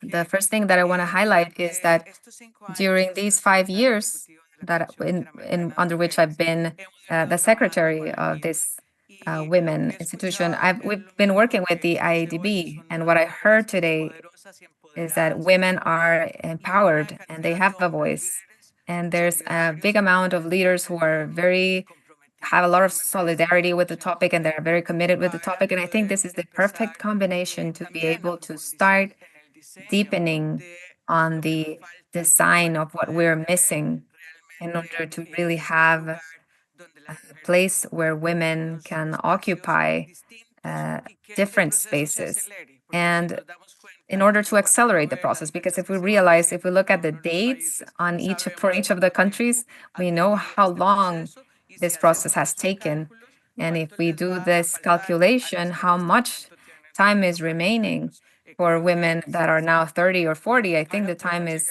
becoming short to be able to get to these strategic positions. So I think this is a topic that is like basic. And there's 2 points First, based on the legal perspective, and the second one, that which Marco Antonio, he had a different intervention, and Doña Jimena helped me with this. She's the chief of the buffet, but Marco Antonio has provoked these reflections. So first, on the legal topic changes the world. The legal instruments are the ones who open up the path and the way, and these are the adequate interpretations of these instruments. 30 years ago, women created the most strategic documents that we have. For example, Belén do Pará.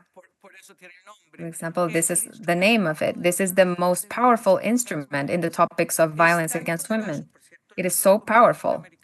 The Inter-American Commission of Women did this in the last convention in the Assembly. It clearly speaks about what violence is. It was done 30 years ago, and it is still a valid document today, not just for the violence that existed back then, but for the new forms of violence that women are facing, such as digital violence, which back then didn't exist, but now it is being reached by this instrument. And we also have the Convention CEDAW, which is for the elimination of all types of discrimination. And it speaks about the need to understand the structural themes that are obstructing women to move forward on these topics of discrimination, of stereotypes, about what is being considered or not as leadership, and also the affirmative actions as a roadmap to make a balance, to have a balance that are not existent right now. So these instruments are what are being established. And also the OAS has a very powerful instrument, which is called DIA, which is the Inter-American Program with regards to the promotion of rights of women and gender equality. I also have to mention the instrument 1325, which we have supported a lot, and you have done the work the women also have carried out this big work on this, because this agenda of women, peace, and security is a very powerful agenda, which has to do with the gender perspective in peace and international security. And it has to do with starting to avoid looking at women as victims of the conflicts, but as leaders in the building of peace. And it has to do with prevention, with conflict resolution. And right now we are in the mainstream of the forces and defense and space and organization. So to discuss about where women are at and how they got there, that's the mainstream. So I think it is important, this is where I want to get to the second part. So besides all these legal instruments, and this is what I thought about when General was speaking, and is to talk about the three main elements to be able to move forward to different positions. And it has to do with experience, with a professional route, and leadership. And I would start talking a bit about leadership. When one is looking for a leader, all of the traditional definitions of a leader are associated to symbols and masculine challenges, which means leadership in general terms has been described. It has a narrative based on masculinity. So in order for women to start showing leadership in a space that it is mainly masculine, because there's a lot more men, but their rights and values and symbols are even associated to masculinity. So there's a big gap. There's a big limitation and a barrier there. Recently, we built a document. We prepared a document which refers to the narrative of leadership, which has to do with the voices of women. Dozens of women were interviewed in order to understand what were women executing as leadership, where did they place it, and to try to start feminizing a little bit this concept in order to recover what women do and how they do it a little bit.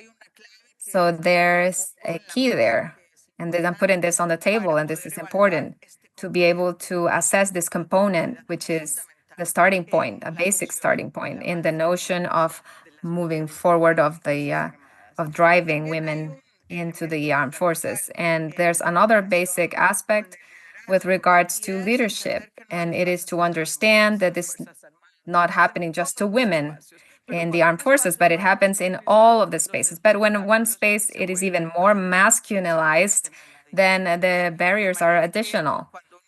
So when we are talking about some skills that women have, that we have built in the domestic area, empathy, negotiation, the possibility of understanding what is happening to others, these types of elements, and the care, which is what we've been doing for millennia.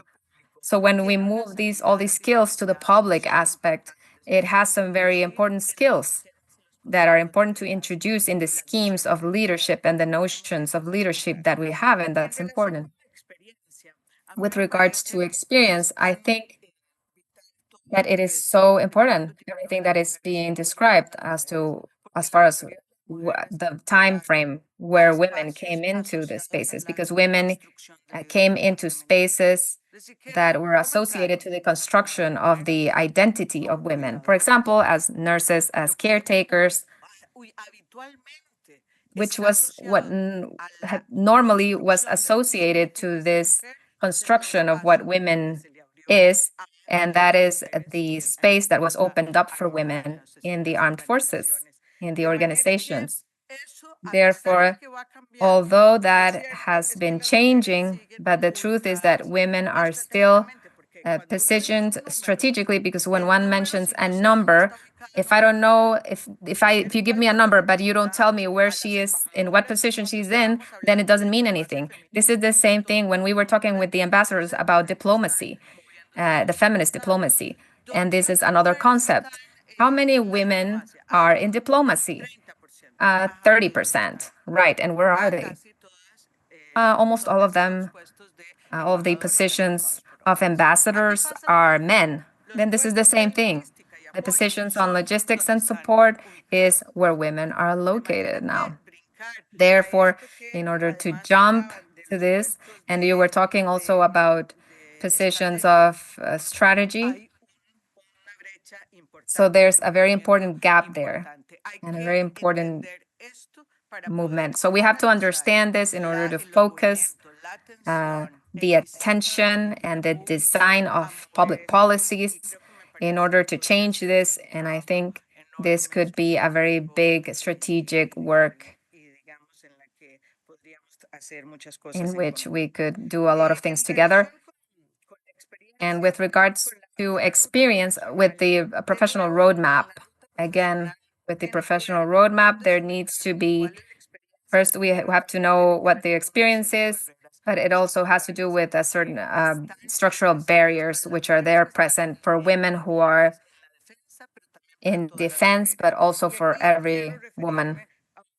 And I want to refer to one of the main ones, which is caretaking.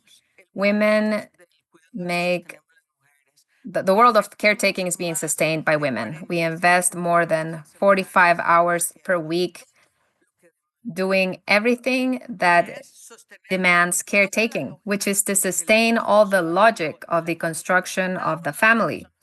Each of the people who are sitting here, we do this because we do what we do because somebody is taking care of the mom, of our moms, or of our children, of our parents, or people with disabilities. Therefore, we need to also acknowledge this topic of caretaking, because this has been associated with women historically, and it is not acknowledged enough. And it's one of the biggest things that women have right now. So I think all of the actions that have been dedicated to the topics of caretaking, and I brought here a series of examples of many places where the topics of caretaking are being addressed. For example, centers of children development in Mexico, the strengthening of services of caretaking of women in the Dominican Republic, the construction of the caretaking centers in Uruguay. So in the last report of the United Nations of Women's in Defense has a very important assessment of what is happening in caretaking. And one of the presenters said that on the topic of caretaking, we not only have to ask women if they have children, but also we have to ask men, how many children do you have? And to involve them in caretaking. And the public policies of caretaking have to do with having men asking for permission to move and to go to a medical appointment and take care and pick up the grades, whatever. And these are the things that are usually done by women. And this is the minimum things, because caretaking is daily, to get up, to see how to do breakfast, to see if the kids are going to school, if they're going to take their lunchbox. And I would like to say that a very interesting element is that in the big studies that we're doing, so where the time is being spent as far as women and men go, we see a slight motivation in the investment of the use of time in men in accompanying younger children in studying. This is a minor thing. This is a very low investment.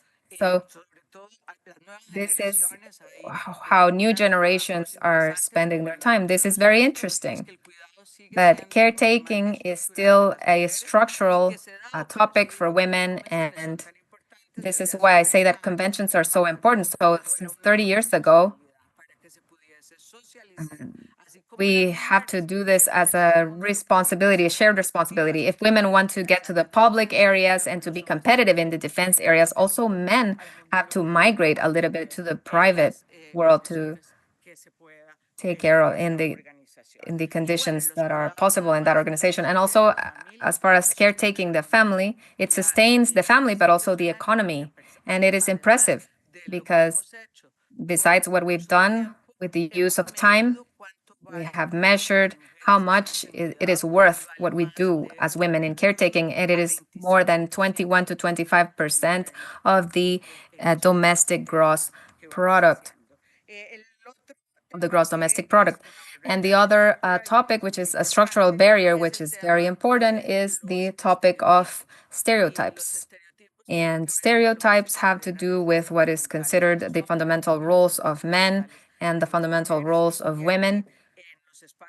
And here in these spaces, which are extremely masculine, to break into that for women implicates to break a stereotype. And this is a topic of culture, and this is why it is so important.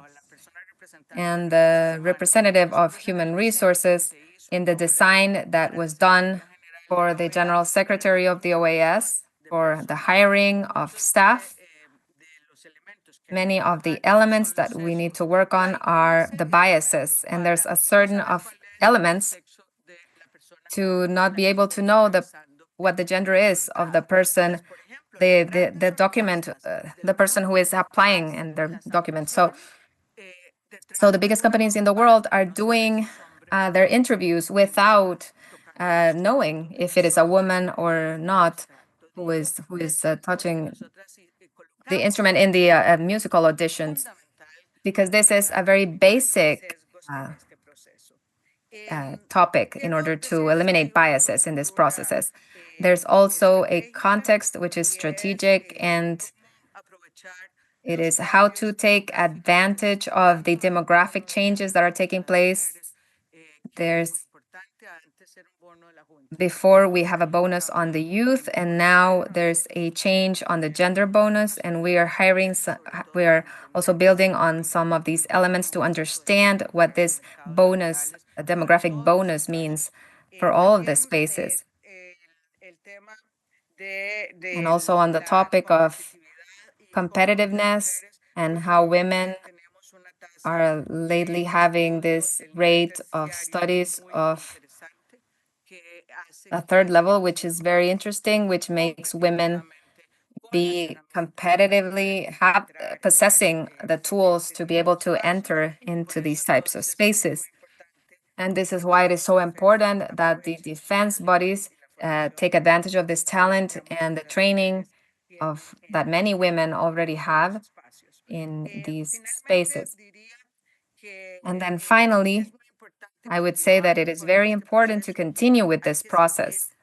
We have to continue talking about the identification of barriers, and the barriers are structural, such as the one that I mentioned, and there's also specific barriers that need to be worked on, such as specifications of the spaces, to combat sexual harassment, which has been an absolutely basic topic, because it cannot be that that the permanence on a specific position is based on these sexual situations. For example, in the educational sector, when we saw this with minors, this is structurally is something that is in every space, and this is a topic that has been mentioned. Of course, also the strategies of recruitment and retention to build this culture of equality. This is not a simple topic. We have fought for thousands of years for equality, so we're moving forward little by little. We have an instrument called Equality as a Good of Humanity. In the moments where we're at, in the times we're at, there's where these advancements of women are being questioned. It is basic to have this topic of equality to set it up as something important. Then what we have to go on with is to focus on the lines that are being disaggregated in all these interventions. Every time that we say that there was a woman in a space and 20 years went by without a woman in that area, then we need to ask ourselves what is going on.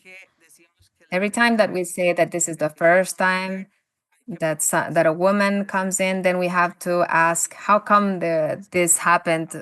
There was no woman there for 30 years, and this is the first time that the woman comes in. And then I want to highlight that every woman have said that they want to be in the defense area, and that's very important because women want to be in that space. So then we have to facilitate the processes so that they remain there. And also, please, I invite you to keep deepening on this topic and to share with this commission, Inter-American Commission of Women, to do this.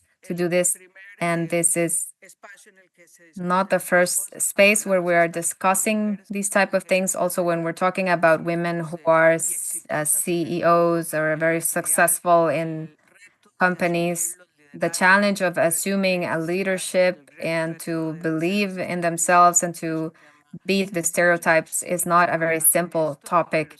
We're still working on this, but if we make an alliance also with men, I think that the world will be a better place, and we require this so that we have an equal rights for women and men. Thank you and good afternoon. Distinguished Madam Mora Mora, in the name of the IADB and the audience who is joining us in person and virtually, we would like to thank you for your closing words for this important event with which we reinforce the information that was presented by our presenters with regards to experiences and good practices to incorporate women in the operational activities of the armed forces. Thank you very much and good afternoon. Next, I will present Mayor Brigadeiro Duar Flavio Luis de Oliveira Pinto from the Armed Forces of Brazil, General Director of the Secretary of the IADB, who will be giving the closing words for this relevant seminar.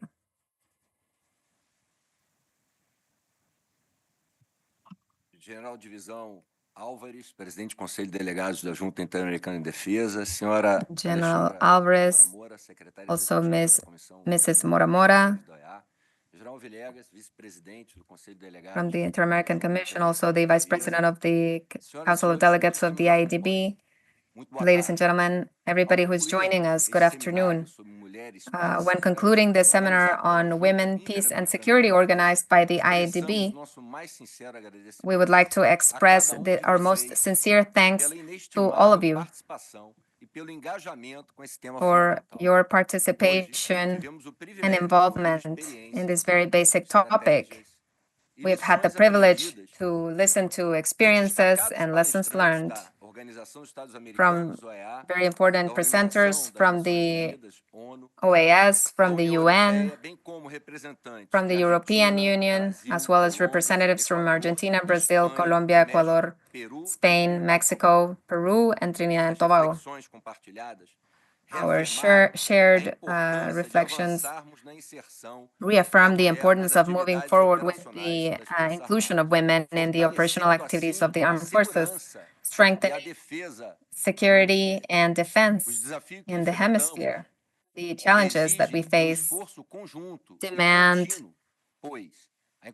a joint effort, a continuous joint effort, because the planned inclusion in operational functions strengthens the strategic capabilities and operational capabilities. The IADB reaffirms its commitment with the implementation on this topic of women, peace, and security, promoting studies, concrete actions that promote the participation of women at all levels in defense and security. This event gave us new opportunities for cooperation. It also provided for the exchange of good practices and the joint preparation of strategies for our armed forces. The dialogue must continue, and each of us has a basic role in that process of transformation. We thank you for your time, for your contributions, and for everybody's participation. And I hope that this space was a source of inspiration and that we may continue together for a safer hemisphere. Thank you. Mayor Brigadeiro Eduard Flavio Luis de Oliveira Pinto, thank you for your words, your closing words for the seminar of Women, Peace, and Security Strategies to include women in the operational activities of the armed forces. The words that invite us to keep driving the cooperation, always based on our slogan, promoting security and peace. Now we have arrived to the end of this seminar. We thank all of our participants and we invite you to our next events. See you soon. Much success. Thank you and good afternoon.